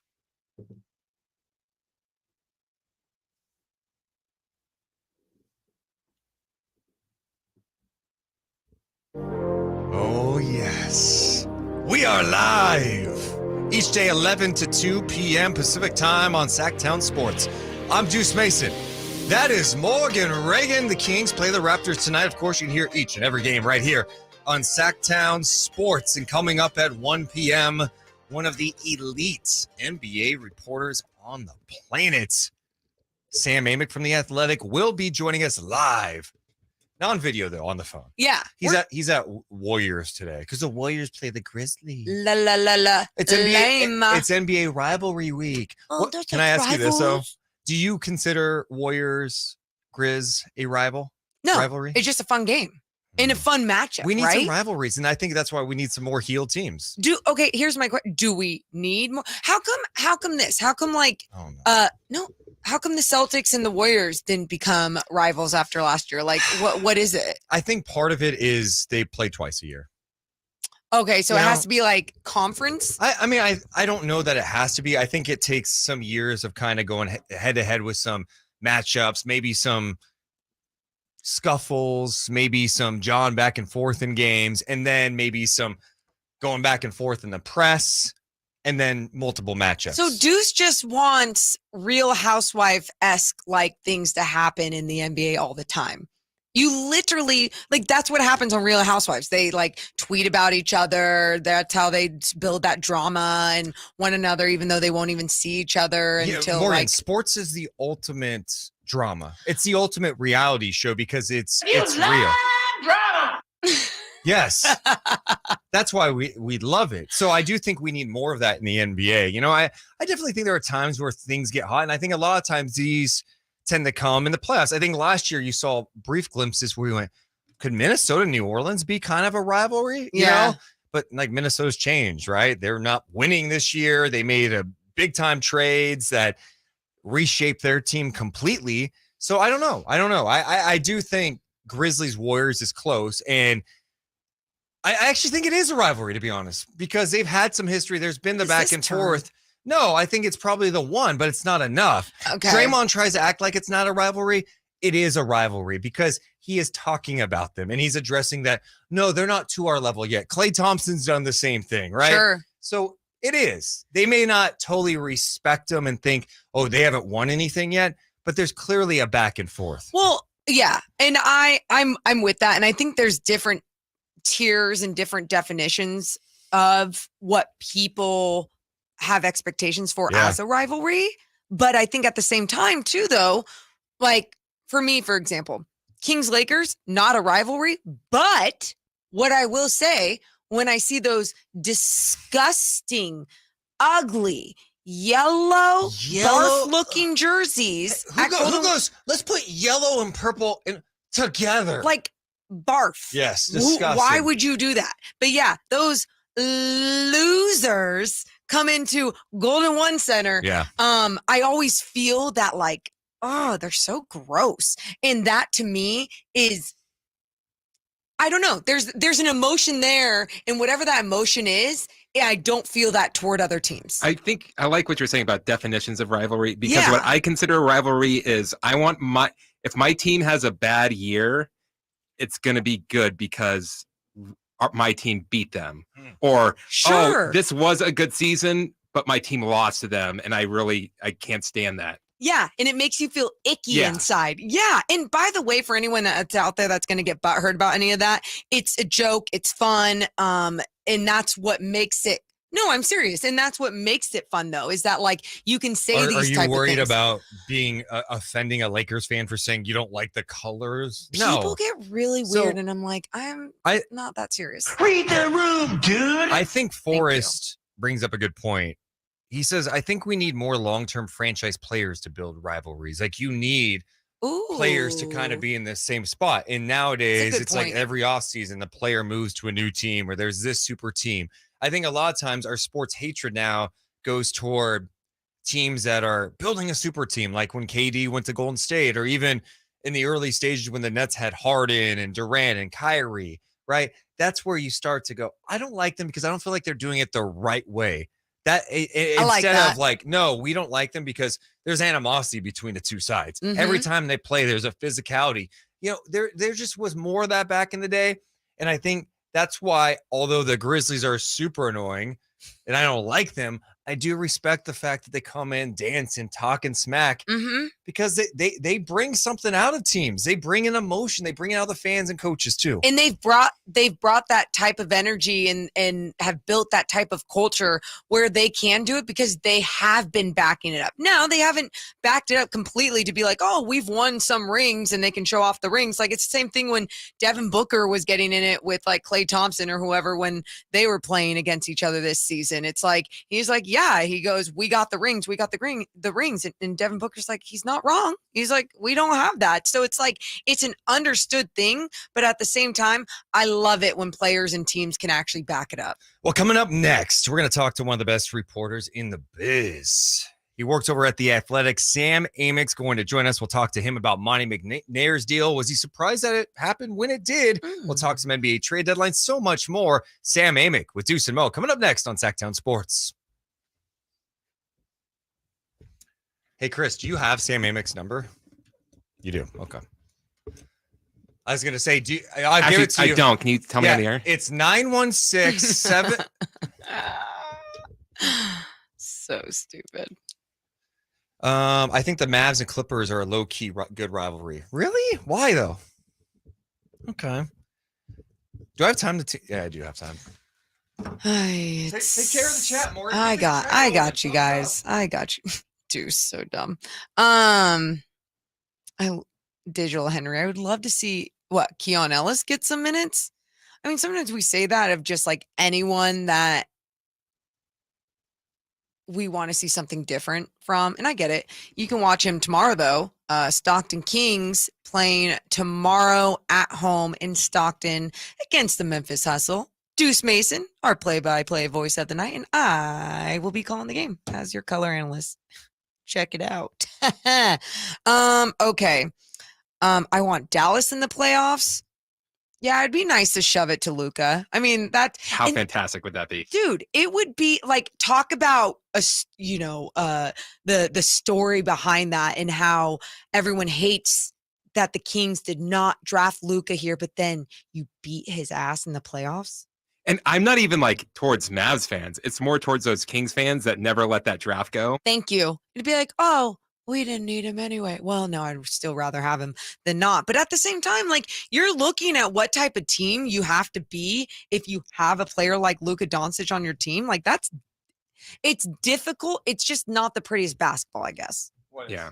We were talking about how fun it would be. Someone was saying if they had to play Dallas in the postseason, I was like, yeah. And then Chris and I were talking about the storyline of Luka, and he's like, it's not to shove it to Dallas fans. It's to shove it to the Kings fans that were like, should have drafted Luka. And it's like, yeah, we should have. We totally should have. You know why I want that matchup? Why? Because I think the Kings will win that series. Wow. Well, I was just talking about the type of basketball that is played with Luka on a team. It's just inconsistent. There's time that's just beautiful individual basketball for the most part. But it's just not something you want it's not the type of basketball that's going to get you to the next level. Team basketball, man. 50 Cent will be wearing his Alex Len jersey, correct? Huge Alex Len fan. What was that moment like when you grew up listening to 50 Cent and then you're next to him on a pregame show? Yeah, that was pretty, it felt very normal, like from the sense of I wasn't nervous or anything. But at the same time, when I asked him that first question of who's your favorite Kings player right now? And he said, Alex. And I said, Alex Len? He said, yes. And then he started describing him. and he was describing Keegan Murray, but I didn't know how to tell him. Like, who? He was definitely talking about Keegan Murray. Like, I'm not going to tell, hey, 50, you're talking about Keegan. And I didn't know in that moment, too. It was so loud. I'm like, maybe he is serious about it. Because, like, what if I was like, are you talking about Keegan? He's like, no, Alex frickin' Len. I'm pretty sure he was talking about me. I can't. Hello? Wow, it barely. Hi, hey, it's Keegan. That's not your best Keegan. It's Keegan. I'm just like, I'm excited that Sabonis just brings the best out of me, and I'm really excited to be in Sacramento, and Mike Brown's a father figure. Keegan, do you think you have a chance to be Rookie of the Year? I mean, it's cool to be mentioned, but I'm just focused on winning, and like it's cool, but I'm really eager to end the playoff drought. Okay, what's your favorite thing about I can't do this that much. You're doing really good. It was okay. It sounds different in this mic. That's the other thing. Also, JE Skeets bringing up the beam about trading the beam. We're coming back here, but I have beam? a killer Keegan Murray impression. You have a killer Keegan? I do. Can we have a Keegan-off at some point on the Yes. show? Yes, absolutely. Okay. After Sam, we're gonna have a Keegan-off. I just like food. Like KHTK AM HD1 Sacramento, KYMX HD2 Sacramento. From the Power Business Technology Toshiba Studios, your home for the Sacramento Kings. It's Sactown Sports. Sactown Sports. Headlines. This is Chris Verlod with your Sactown Sports headlines. Sacramento Kings announced yesterday that they have come to an agreement with General Manager Monte McNair and Assistant General Manager Wes Wilcox. The deal is believed to be a 3-year contract, according to the Athletic Sam Amick. Monte McNair was on the Carmichael Dave show with Jason Ross earlier today, and you can listen to the full interview on SactownSports.com. Sacramento homestand comes to an end tonight when the Kings host the Toronto Raptors. Following tonight's game, the Kings will go on a 7-game road trip. You can listen to tonight's game starting with game night at 5:30 right here on Sactown Sports. It's 1 o'clock. This time check is brought to you by West Coast Men's Health Acoustic Wave Therapy. And now, time to go back to the Deuce and Mo show with guest Sam Amick.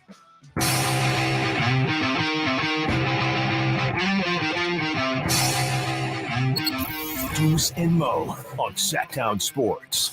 it would not be a debut week if we didn't bring on one of the best of the best. It's Deuce Mason, Morgan Reagan, our brand new show on Sactown Sports. Live, as always, 11 to 2 p.m. Pacific time on YouTube. It's not just a radio show. You can listen on the radio. Right? Yeah. 11:40 a.m. What? 96.1-2. Also on the Sactown Sports app. But we love the YouTube crowd. YouTube.com/Sactown Sports 1140. So let's not waste any more time. Let's bring on a guy who's one of the elite NBA reporters on the planet. The best in the world, Sam Amick. Hi, Sam. What's up, guys? Congratulations. What an honor to be on here with you. I'm going to try to meet your energy, but I do not think I can do it. I get it. You get to a certain age, it's hard to kind of get. Wow. You cannot do that to Sam. We Freaking just made up. We made up after all these years. That wasn't. You going to talk dad bods again? No, I wasn't going to go there. I was just saying, not all of us can be like LeBron dropping 46. You just reach a certain point. The energy's not there. Sam, the news yesterday, Monte McNair, you reported it's a 3-year extension with the Sacramento Kings. I think there are so many people wondering, like, hey, when is this going to happen? Why didn't they do it earlier? Were you surprised at the timing of Monte McNair's extension? Yeah, admittedly a little bit. I had a stretch earlier in the season when I was checking on it pretty routinely. And to be honest, I thought they would get something done a little closer to the All-Star weekend, All-Star break, and had kind of unofficially in my head kind of decided that's when they would do it. I still thought, for sure they would do it. But honestly, the longer it went without a deal getting done, we've seen stranger things in this league and certainly with this organization. I wondered where it might go, because the more the Kings won, the more in terms of the executive market, NBA wide, if you're somebody like Monte, with success comes other opportunities. So I did kind of wonder if, maybe it would go sideways, but obviously that wasn't the case. And then they got this thing done. I was joking that when Woj put out the report, he had this picture of Monte McNair where Monte didn't look like happy at all. And it said breaking news. For a split second, I did think, oh, maybe he didn't get worked out. That could be bad, but it did not. It ended up getting worked out. So that was a good thing. I'm curious, why do you think it took this long to get a deal done with Monte McNair in his front office? I mean, my best attempt at reading the room would be that, for one, I had heard, earlier in the season that as far as Vivek's mentality and his perspective here, that if you go back to the Vlade Divac experience, and I believe the 2019 off season, like the day after the 2018-19 season, they win 39 games. They reward Vlade with a 4-year extension. And it's, Vivek's way of stabilizing what appeared to be a group that was on the come up. Fast forward, I think 16 months, something like that. And Vlade's resigning. You have chaos again. Joe Dumars is in the mix. Who's going to run the team? They won just 31 games that year, went backwards. And so what you had heard is that Vivek might have had a little bit of PTSD, if you will, as far as, extending, thinking that was going to lead to more momentum and progress, and having that not be the case. So I think maybe that played a part in the delay, because one thing I was told consistently, that there were these rumblings that, Monte, maybe he's looking for a different challenge, and maybe it's him kind of dragging his feet. And on his side, they were really quick to correct that narrative all the way through. That no, he wants to be here. Don't get it twisted. He would like to get a deal done. And again, that's what happened. Monte was on with the morning show, and he talked about how it's not about making everyone happy in the headlines, right? It's really about getting the job done.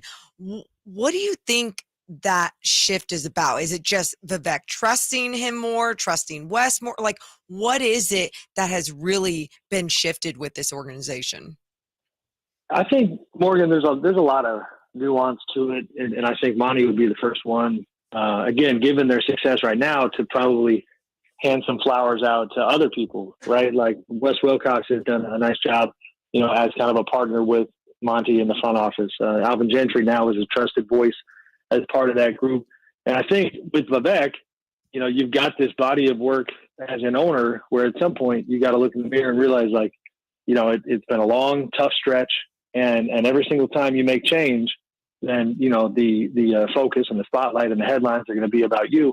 And so I think, to Vivek's credit, he, my feeling, my sense is that he mostly has let these guys do what they wanted to do with the roster. And I don't mind admitting, if you go back to last season, they do the trade with Indiana.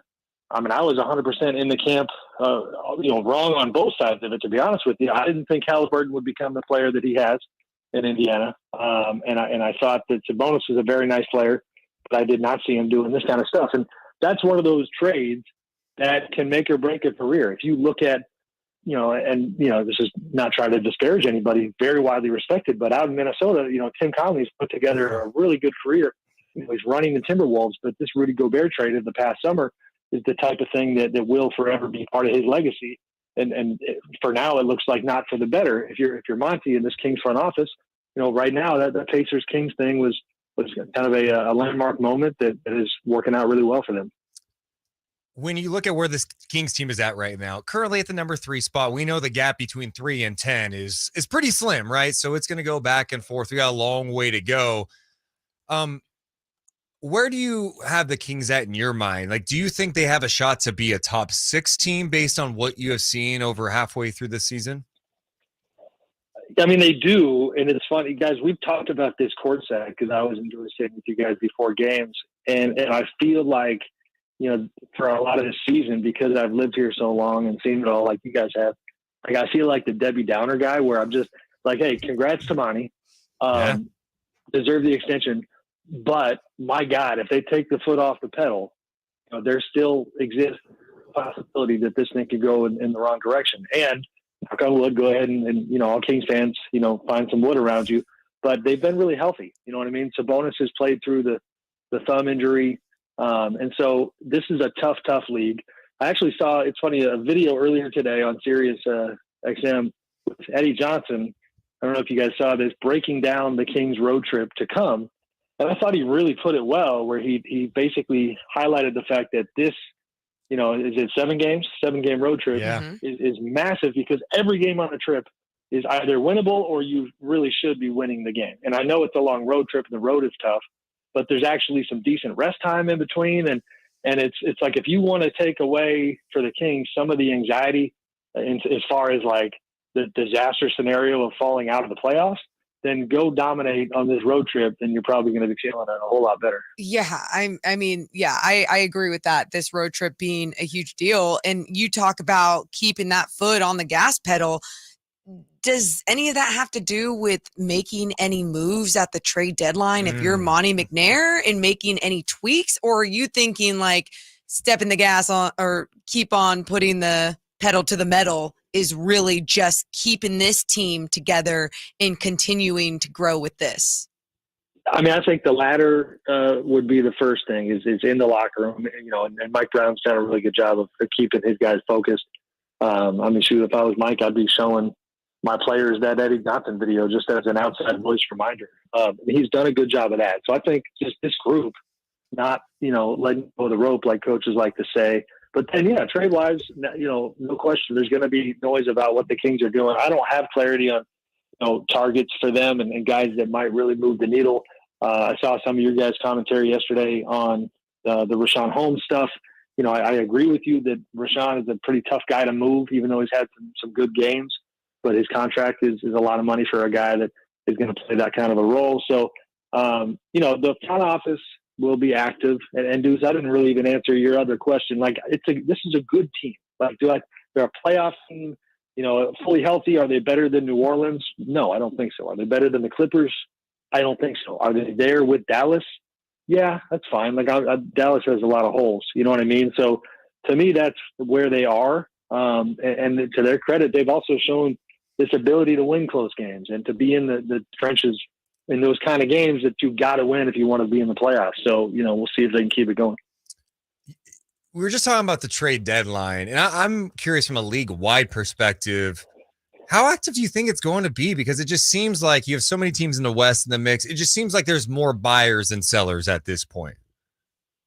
I agree. It's starting to feel, though. I mean, I think we'll have plenty to talk about. I think that, the Rui Hachimura trade didn't necessarily break the dam, like some people were wondering, with the Wizards and Lakers doing that deal. But if you go down the list, and I just pulled up an actual list to kind of help guide my thoughts here on that topic, Deuce, like there's a lot of teams that should be sellers, and I think probably will be. But it's going to be late. Like I had an executive say to me the other day that he thinks there might not be, and this is granted before the Hachimura trade. He's like, I don't know if we're going to have a trade before February 5th because all these teams are just going to wait, and figure out if they want to hit the escape hatch on the season and give up basically, and then become sellers. But there are a lot of teams that you can make really strong arguments that really need to be sellers. And then if they're not, they're going to slow down whatever their rebuild looks like. So, I think we'll have fireworks. I think it's just all going to come in the last couple of days. I like that. Don't excite us, Sam. We love hearing this about the trade deadline. But I think my only fear about this, you guys, would be I kept saying this in the beginning of the season. I was like, hey, I think the Kings could be a play-in team. I just don't know about the Western Conference. All right, now you're seeing where they stand in the Western Conference. But then I kept going, okay, what if there's going to be other moves that are made in the Western Conference at trade deadline? Talked to some people in Vegas when we were there for the G League showcase, and they were acting like there might not be a lot of movement. Again, that was a whole month and a half ago. So now we're hearing that there could be some fireworks. Do you think that's going to be in that Western Conference to help some of those other teams elevate and even be better than the Sacramento Kings as we move forward? Yeah, it could. I mean, honestly, I like the Hachimura trade for the Lakers. I think when Davis comes back, they're going to be a team to be reckoned with. And I'm only talking about in the context of battling for playoff position. They certainly didn't make themselves title contenders again, but they were playing really well before AD got hurt. So the Lakers, even just with Hachimura would concern me if I was a Kings fan. The Blazers, I don't know what they'll be able to pull off, but they have very strongly signaled that, with all things being about Damian Lillard, that they need to win. They need to get better. and they are trying. They're certainly not tanking, and they're going to try to buy and be better. The Thunder continue to play well and are obviously not tanking for Wembanyama. Beyond that, it's like you can say goodbye to the Spurs and the Rockets. Those three teams I mentioned are the ones that would worry me. But even up the food chain, if you will, from there, it's like, the Warriors, they're going to find their stride here at some point. Minnesota has been so inconsistent, but there's talent there. There's a lot of teams that are going to keep fighting, keep pushing. And it goes back to that's why the Kings have to keep doing the same. And you just mentioned the Warriors. You and Slater teamed up on a piece today about Bob Myers and his future. He's in the final year of his deal with the Golden State Warriors. Everyone's talking about Monte McNair in Sacramento, but Bob friggin' Myers, who's won championships, does not have a deal for next year. I guess my question is, do you anticipate the Warriors making kind of a splash move? Because, I think Steph and that group, they want to win another championship, and I think they see the flaws in this team. Yeah, it wouldn't surprise me. It's so wild to me that you hear about, James Wiseman being available, things like that. Like someone, and I keep going back to this Rui trade, but like Rui was a pretty high draft pick, and somebody was highlighting how it was a bad look for the Wizards, to lose him for a couple of second-round picks.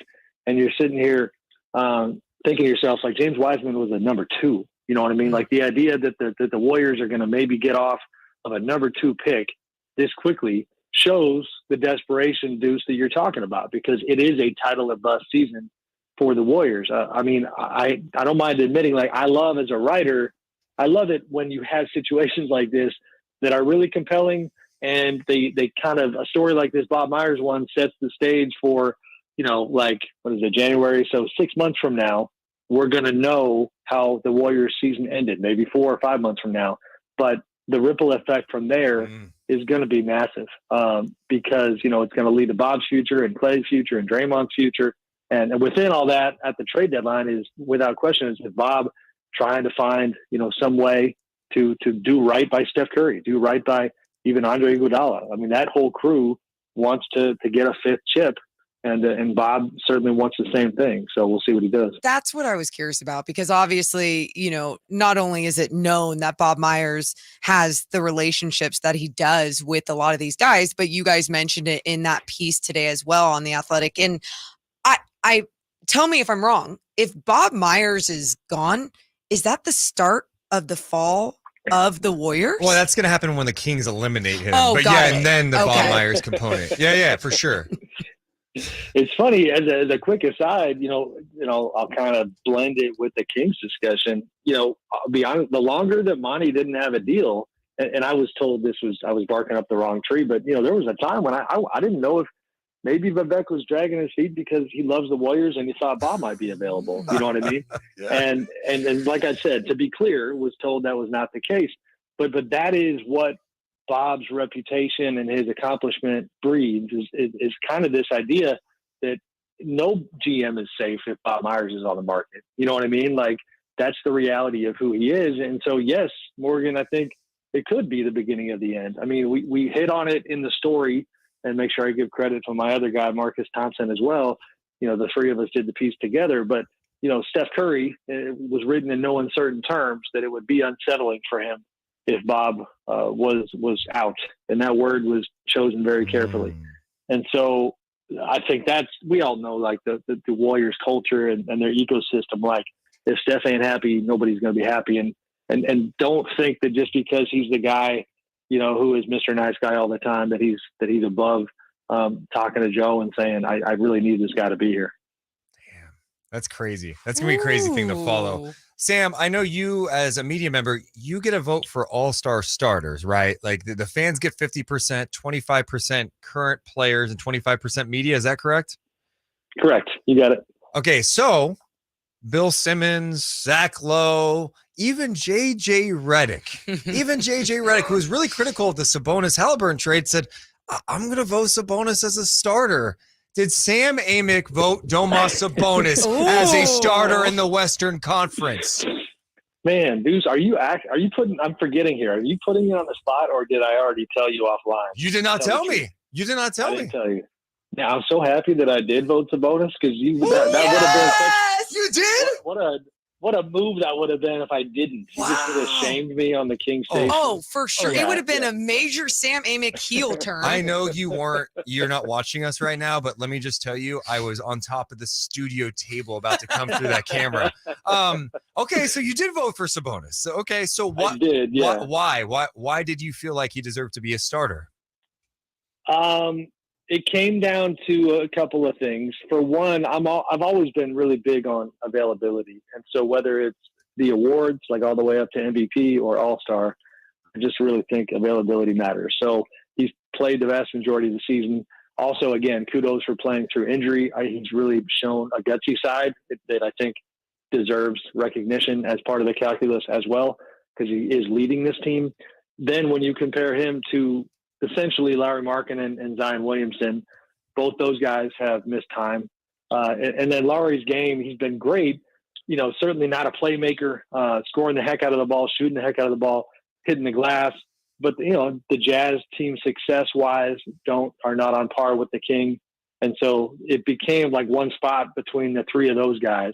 And I went with Sabonis. And I love his game. I mean, their defensive issues remain, the entire Kings team, obviously. Yes. And certainly he's part of that. But, you know, you talk to people around the league, and it's a heck of a compliment. It's like this Jokic light reputation that Sabonis has right now it's a really impactful style of basketball. The way that he is the fulcrum offensively, his passing ability, his scoring ability, the triple doubles, and again, even the leadership stuff, just setting the tone by playing through the injury. And I love he and De'Aaron, they're dynamic. And I think De'Aaron, to be honest, I don't think he'll end up making the team, but I give him a ton of credit because he seems really selfless to me this year when he talks about Sabonis.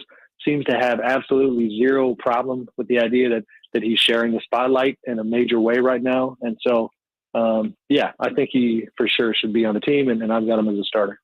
I love it. Well, Sam, we appreciate you joining us You're on the the show. best. Seriously, you are the best. I'm bummed that you're not in Sacramento tonight. You're going to be checking out rivalry week in the NBA, Grizzlies Warriors, right? Is that correct? That is correct. I kind of love it. It's one of those old school sports writing days where if you write a story like we did about Bob Myers, I should probably get in the car and go down to the game and actually attend the Warriors game. So we'll see how the evening goes. Actually, good for you. Yeah, that would be a coward's move. You write this article and then you're in like Sacramento, and it's like, where's Sam tonight? Not showing his face. Well, I did. I know you guys know Anthony Slater really well. Oh, I'm getting the commercial here. You're guys getting still got me? Yeah, we got you. Sorry. Okay. Hold on, Sam.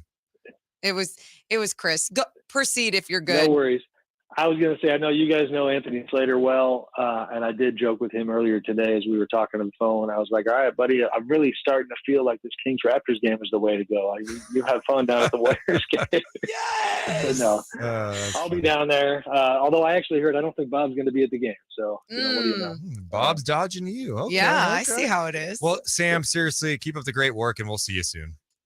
Okay, guys. Thank you. Congrats again. Sam. Thank you so much. That's a one and only Sam Amick from The Athletic. Yeah, I hung up on us. Get out of here. Get out of here, Sam. We're done with you now. No, how about that? So he voted Sabonis as an all-star starter. Did that surprise? I was a little surprised. I love that. We talk to him all the time on the baseline before games, and it's like we hadn't talked about that. Yeah. Really cool to see. I'm not super surprised. I think it's deserved, right? We already knew that. But as a starter, do you think, I wonder if he has a shot as a starter? Of course, the fan voting came out and he was in the top 10 the last time I saw with fan voting. Yeah. But it's a combination, 50% fans, 25% media, and 25% current players. So he'd probably need a ton of media to vote for him.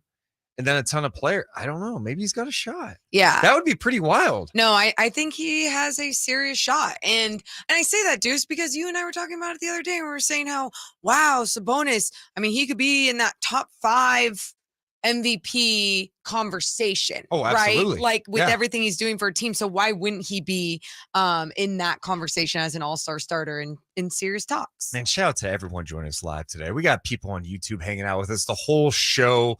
hit the thumbs up button. Make sure you're subscribed. We want to talk to you on the phones too. Hit us up at 1-800-920-1140. Kings and Raptors tonight. We'll preview that game as we get you closer to Kings basketball tonight. It's Deuce and Mo on Sactown Sports.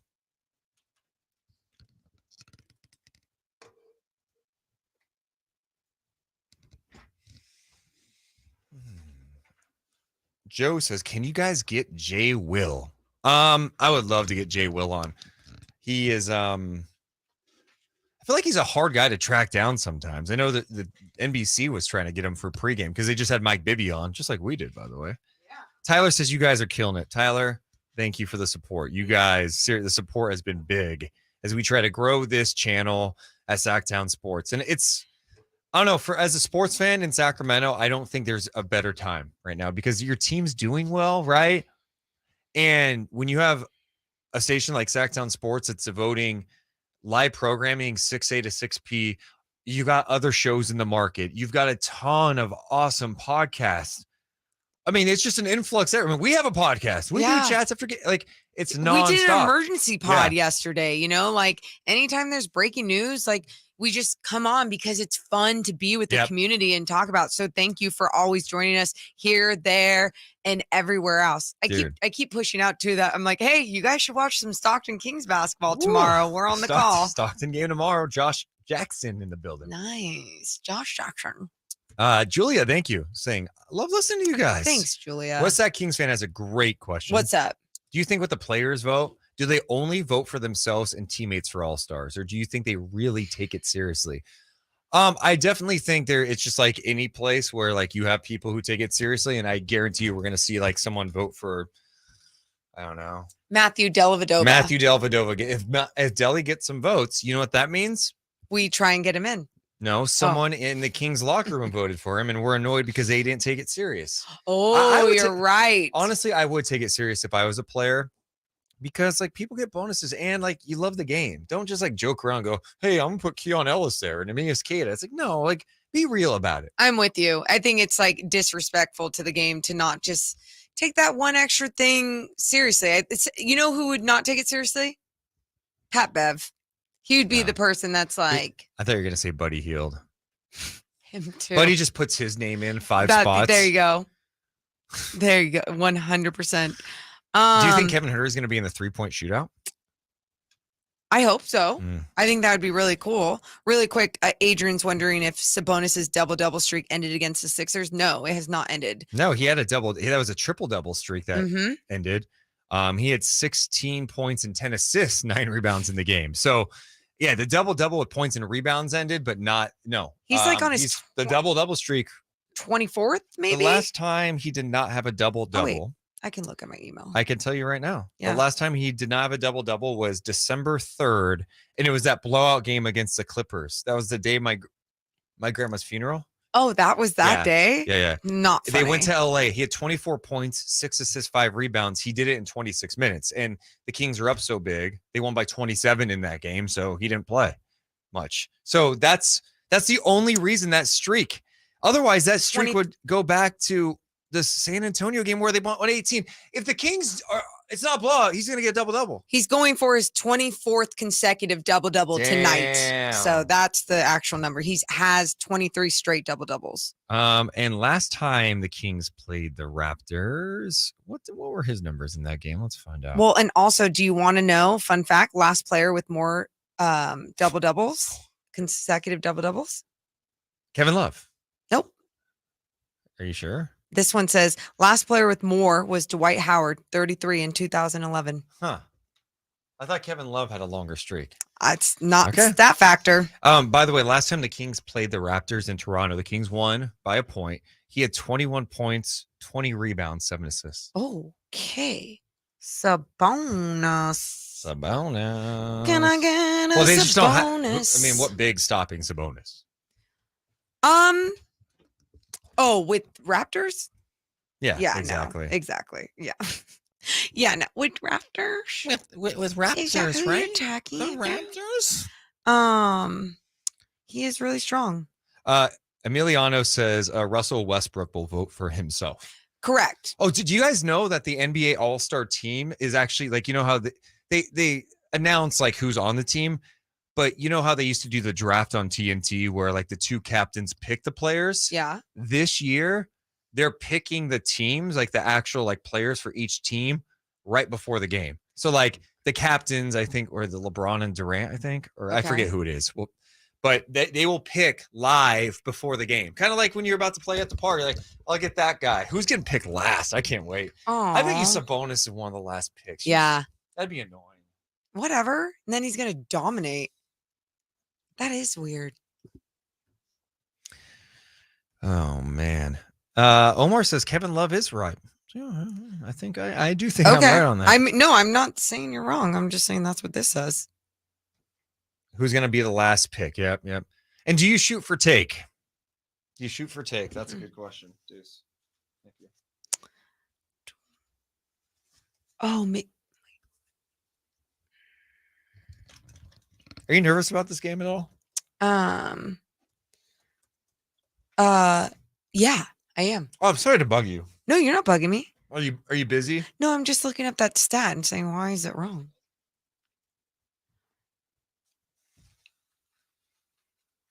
Sactown Sports Headlines. This is Chris Verlot with your Sactown Sports headlines. Big news of the day, Sacramento Kings announced yesterday that they have come to an agreement with General Manager Monte McNair and Assistant General Manager Wes Wilcox. The deal is believed to be a 3-year contract, according to the Athletic Sam Amick. Monte McNair was on the Carmichael Dave show with Jason Ross earlier today.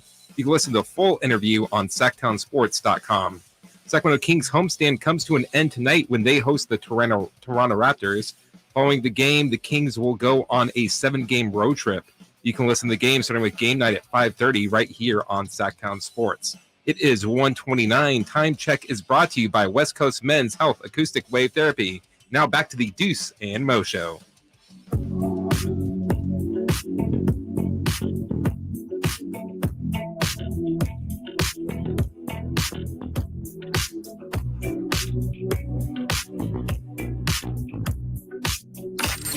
Live and local. It's Deuce and Mo.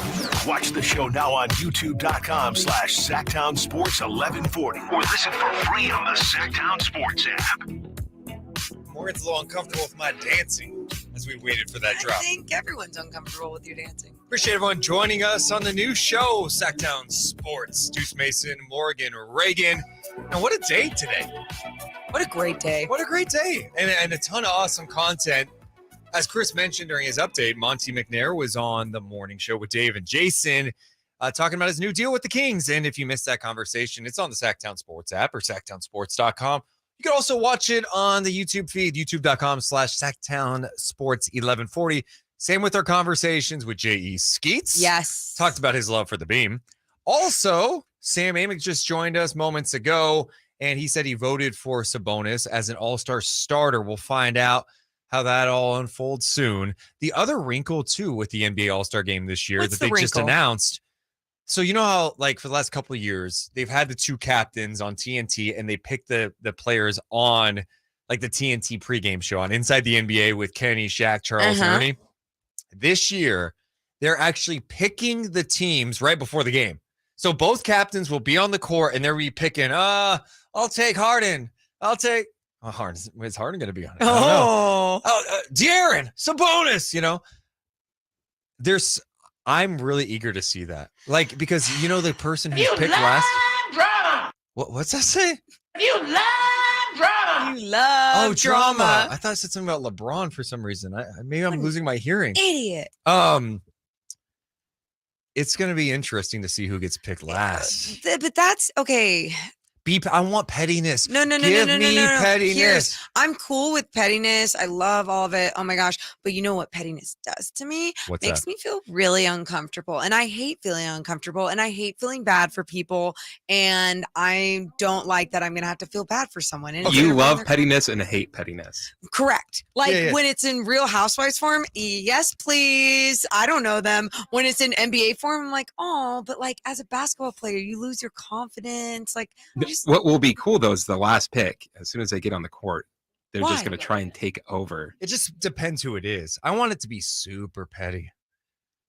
Like, is it John Morant that gets picked last? Oh man, because like everyone doesn't like him. Yeah. Even that, you guys like. And then as soon as he gets on the court, he's just like, I'm just gonna try and jam it on every single person. I understand that. And at first, when Deuce said that, like, yeah, okay, that could be great if it's John Morant, I was like, ooh, okay, yeah.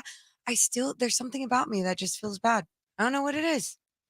Because this is sports. More you played sports at a high level, and I was never picked last, so it's like I never had to deal with that. Oh no, I think you've told me this before that sometimes when you used to pick teams as a kid, you would pick the kid that would be perceived as maybe not the most skilled. Correct. Or as I would like to call the worst that you would never want in your team, but you would be nice and pick them first.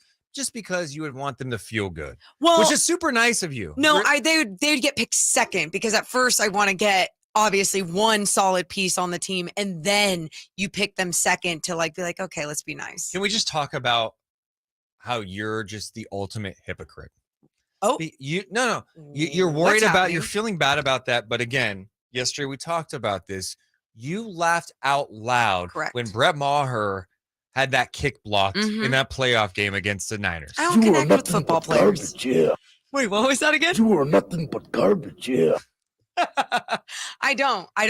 I mean, yes, we need to humanize all athletes. I don't connect with football players like that. It's funny. Let me laugh in your face.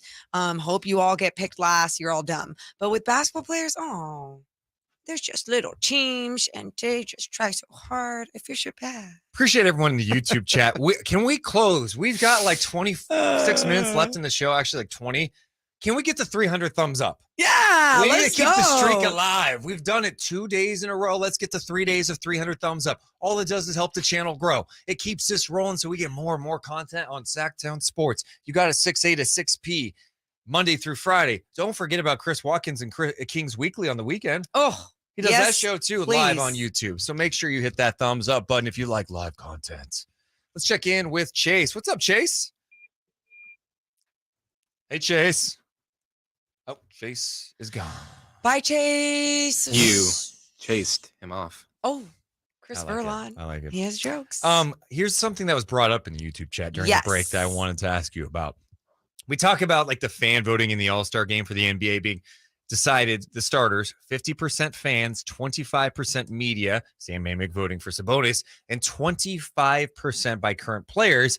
Someone brought up an interesting point in the chat. What? Do you think that the current players take voting seriously, or do you think they will mess around? Yeah. And so as we were talking about this, we were like, well, there's going to be some for the most part that do take it seriously. And then there's going to be other Pat Bev, Buddy Hield, that don't take it so seriously. Yeah. Again, we're just assuming, but probably not far off. Right.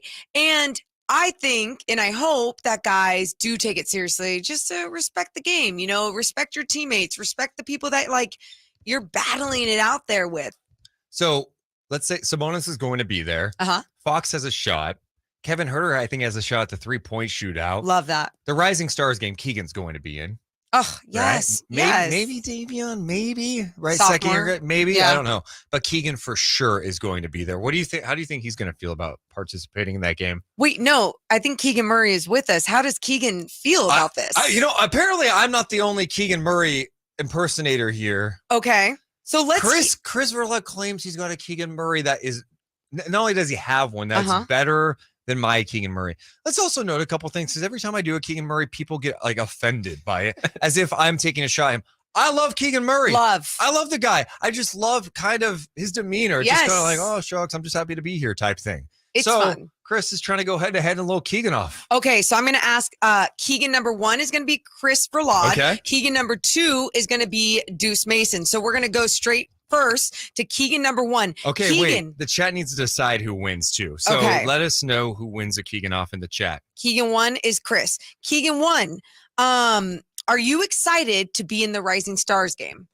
Yeah, stuff like that. It's cool to hear about, and it's really nice. But I'm just working hard on my game. Coach Brown has been very, very helpful. He's hard on you, but he's also he's really good to me, and I appreciate that. That laugh wasn't accurate. You know that laugh in there. He kind of laughed a little bit as Keegan. No, That did not. it was funny because at first it was dead on, and then there's a little bit of Chris that was coming out there at the end. So Keegan number 2, which is Deuce Mason. Keegan number 2. What would be your favorite part about being in that game? Yeah, I mean, I just like playing games. It'd be an honor to represent Sacramento and like just go out there and be with talented players. I just like the support. Come on, chat. Come on. Wow. Come on. Wow. Who wins the Keegan-off? Is it Pro Keegan 2 Call 1? said Chris is far from a fraud. Keegan 2 got the love. I already have one. Keegan 2 did get some love. I'll take Adrian did say Chris is on point, though. Oh, Keegan 2 is getting more love. What, you guys? Why? And just so you know, I haven't even perfected it yet. It's not even to the level I know it can be. Here's what I'll say about Chris. We've been talking for almost 3 hours, so our voices are more warmed up, where Chris is behind the glass, working, doing so much more, and that's probably, like, he didn't get, he needs a second chance. So, Keegan number 1, Chris Verlaud, you've been doing a great job, efficient from three-point land. Oh, the Keegan-off continues? Just one more time. What about your game have you been doing better? I've really been talking to Coach Christie, and he's been helping me on making sure my footwork's there, and he's really pushing me pretty hard and getting Morgan really he's really perfecting my game. So That's not good, Morgan. Thank you to Coach Christie and Coach Brown, obviously. Morgan, don't stop being nice. You're doing the whole I picked the kid that's not as good to field, but that was not a good one. You have to admit that wasn't good. So it's over. I knocked him out. It's done. Just decide the winner. The chat saying to stop manipulating. See, this is just the All-Star game. It's just a popularity contest. That's what you're trying to do. That's what you're trying to do. I will say this. Deuce's Keegan is more accurate. Chris's Keegan, there's something about it that's funnier. Okay. All right. I'm done with this. I am done with this. See, I'll tell you a little trick of mine, Deuce, and then maybe if you use that, I think that could become the perfect Keegan impression. Yeah, what's your trick? I have to tell you out the air. Oh, okay, great. Oh, T.R. Reagan and Brittany Reagan, both family members, both voted for number 1. Of course. Thank you, Reagans. Of course they did, those frauds. All right, coming up next, we get you closer to Kings and Raptors. It's closing time. It's all straight ahead on Sactown Sports.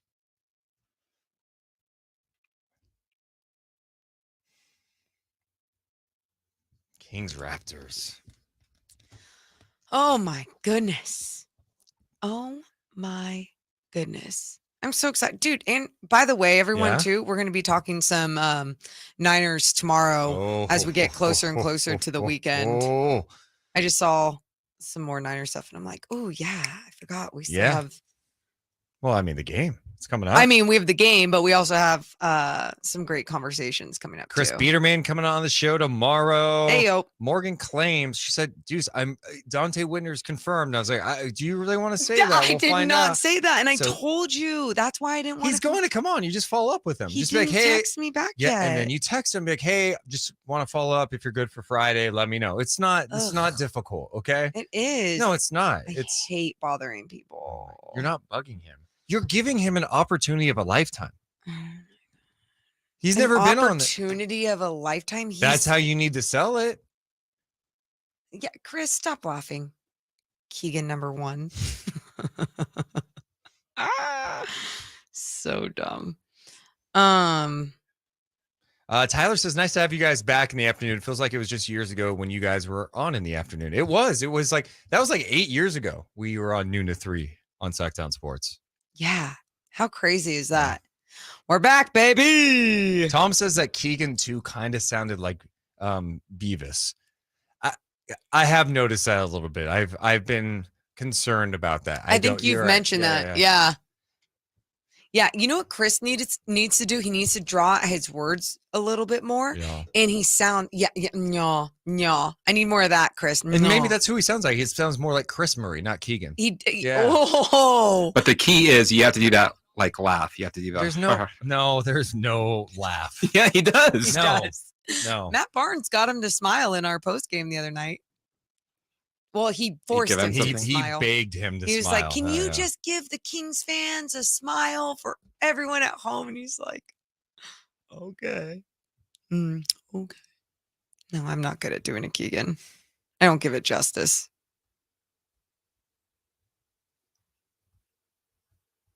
You guys have been absolutely amazing this week. Let's see. I just want to double check here. We got to 300. Yay! We got the 300 thumbs up for the third consecutive day.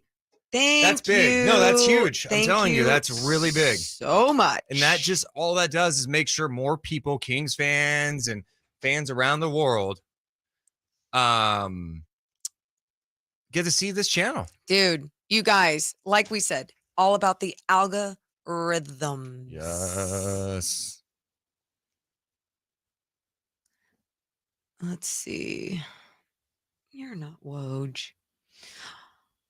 Oh yeah, Deuce. I know we didn't mention this, but I wish everyone could see it.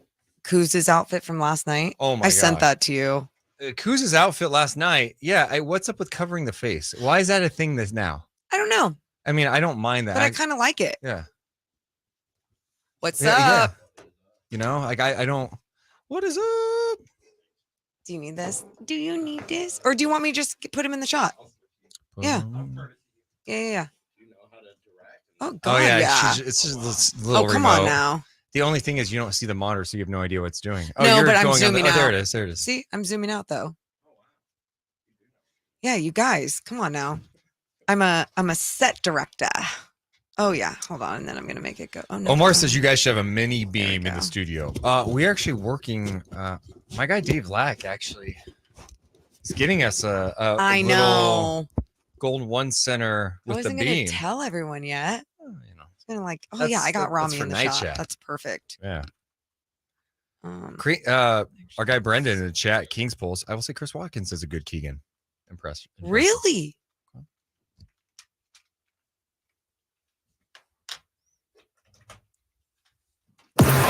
It's Deuce and Mo. On Sactown Sports. Oh yes, Deuce and Mo back at Sactown Sports each and every day, 11 to 2 p.m. Pacific time, followed by Cattles and Ramie, 2 to 6 on Sactown Sports. So many 2 ways to 6. I yes. did say it right. Okay, See, good. you You got did. it this time. I Yeah, was, what I was the hell? sorry. I know. I had it wrong in my head. Shout out to people watching us live on YouTube. Make sure to hit that thumbs up button and make sure coming up at 3, you stay locked in because from 6 to 6 p.m. Pacific time, each and every day at live and local Cals and Ramie takeover. We got Ramie in the building. Sir. How you doing, Ramie? Good. How are you guys? Good. Is that Great. coffee or tea? This What is coffee. This is Ooh. this is number 3 on the day.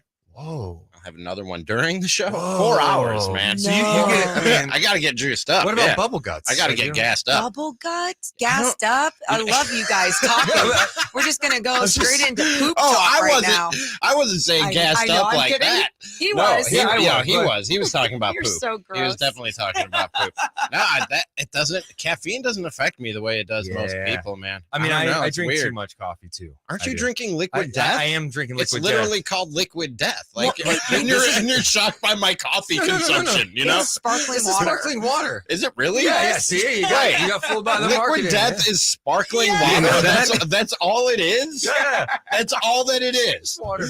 I always thought because the can it looks I like know. every energy drink. Are you intimidated? I mean, I don't mess with energy drinks. So it's not, Same. it wasn't intimidation. It was just like not my thing. It's just sparkling water. Yes, that's it's it. literally like my Kirkland brand.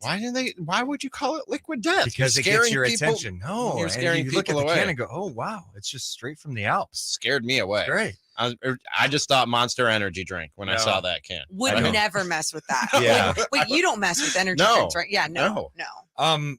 So during your guys' show, what happened? Monte McNair gets a contract extension. Yeah, it did. Were you surprised that it happened? The timing of it? Not totally surprised. My initial reaction, I got called negative for this being my initial reaction. No. Was, yeah, God. I Here know, we go. Here we Verlad, go. shocking. Here right? we go. Was it's about time? Like what took so long? You know what I mean? Because we've been on Cattles and Raw, and we're not the only ones. I think everybody who talks about the Kings has been going, when is this Monte McNair extension gonna happen? Yeah. Because of how well this team has looked this year. And he's been the architect of the whole thing, from not just the roster, but bringing in Mike Brown. That's the move, I think. Having the cohesive plan of the pieces in place and the right coach and the whole thing coming together.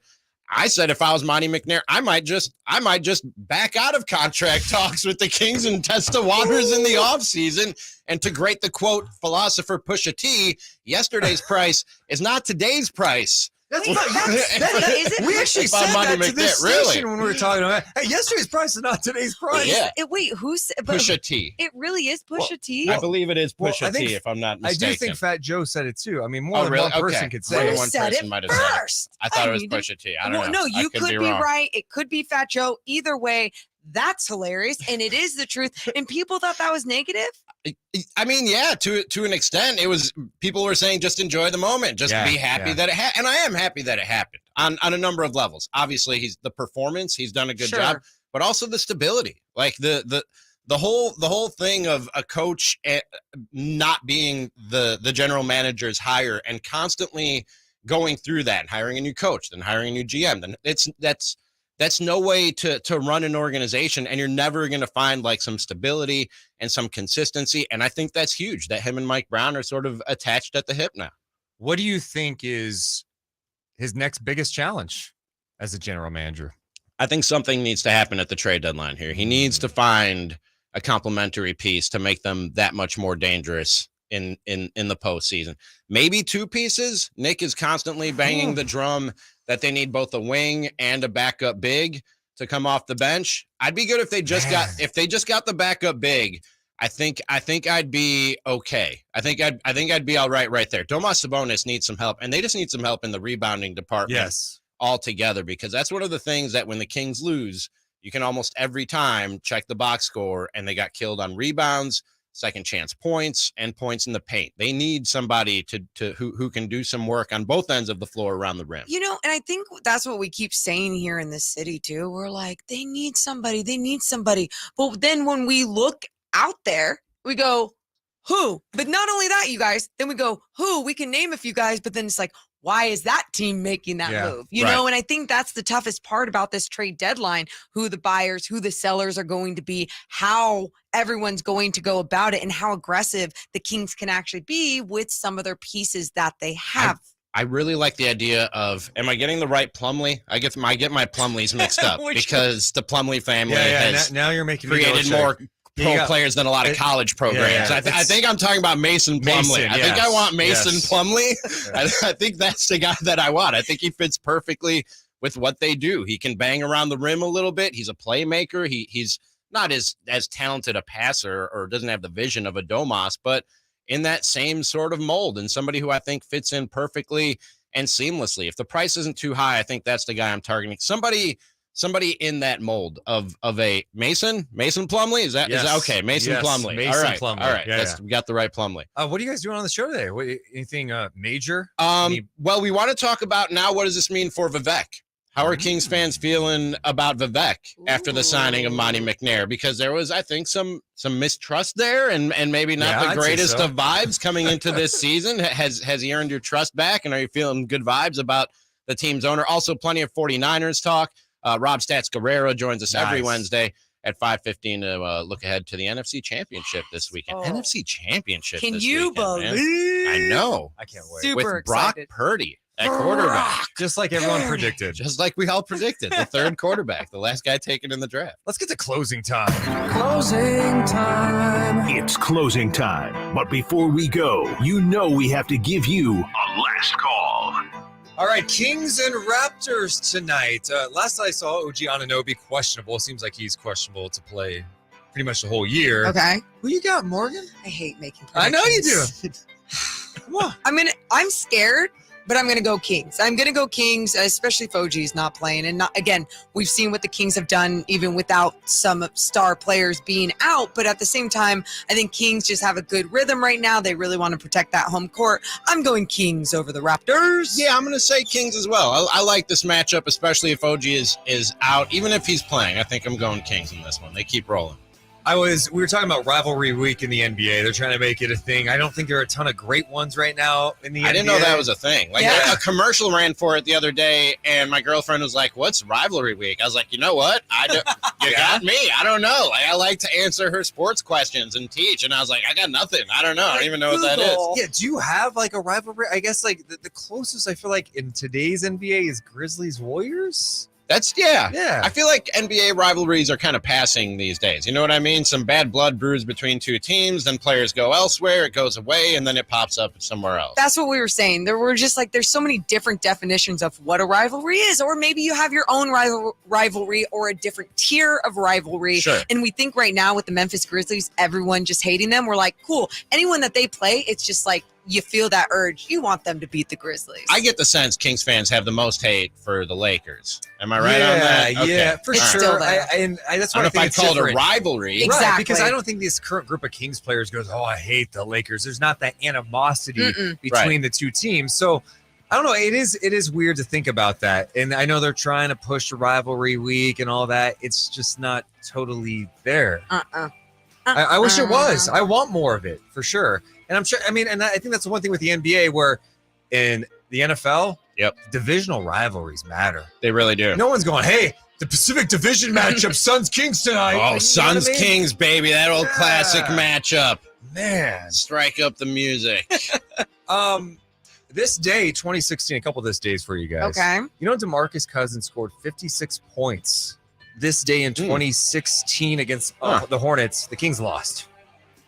I guess that shouldn't be a surprise. It's not surprising at all. I mean, look what happened last night with LeBron and the Lakers. You know, he's scoring 40-something points and they get a loss. It's when you're just not a good team and you have one player that can stand out and do something like that. And thanks for shoving that in our face, too. I'm so glad during these good times that we're bringing up the bad times. I've been banging the Bring Back Boogie drum. Yeah, I know. I heard Chris that. Rod stares daggers through me every time. Are you guys? We'll tell you off camera. No, I tell you on. It wouldn't help you. He doesn't play defense. That's the thing. It's like, sure, he could be this offensive force, but you need defense. And it's like, even with that, hear me out. If he was a good teammate in person and he was only good at offense, then you're like, okay, yeah, we can bring that on. At least he's good for the locker room.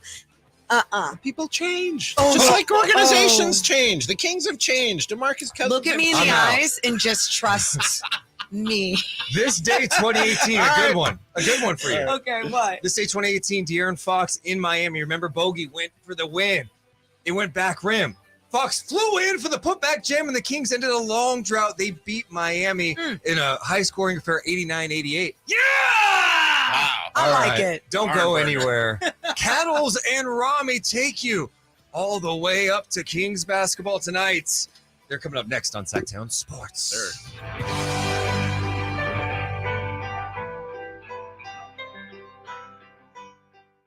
Closing time. It's closing time. But before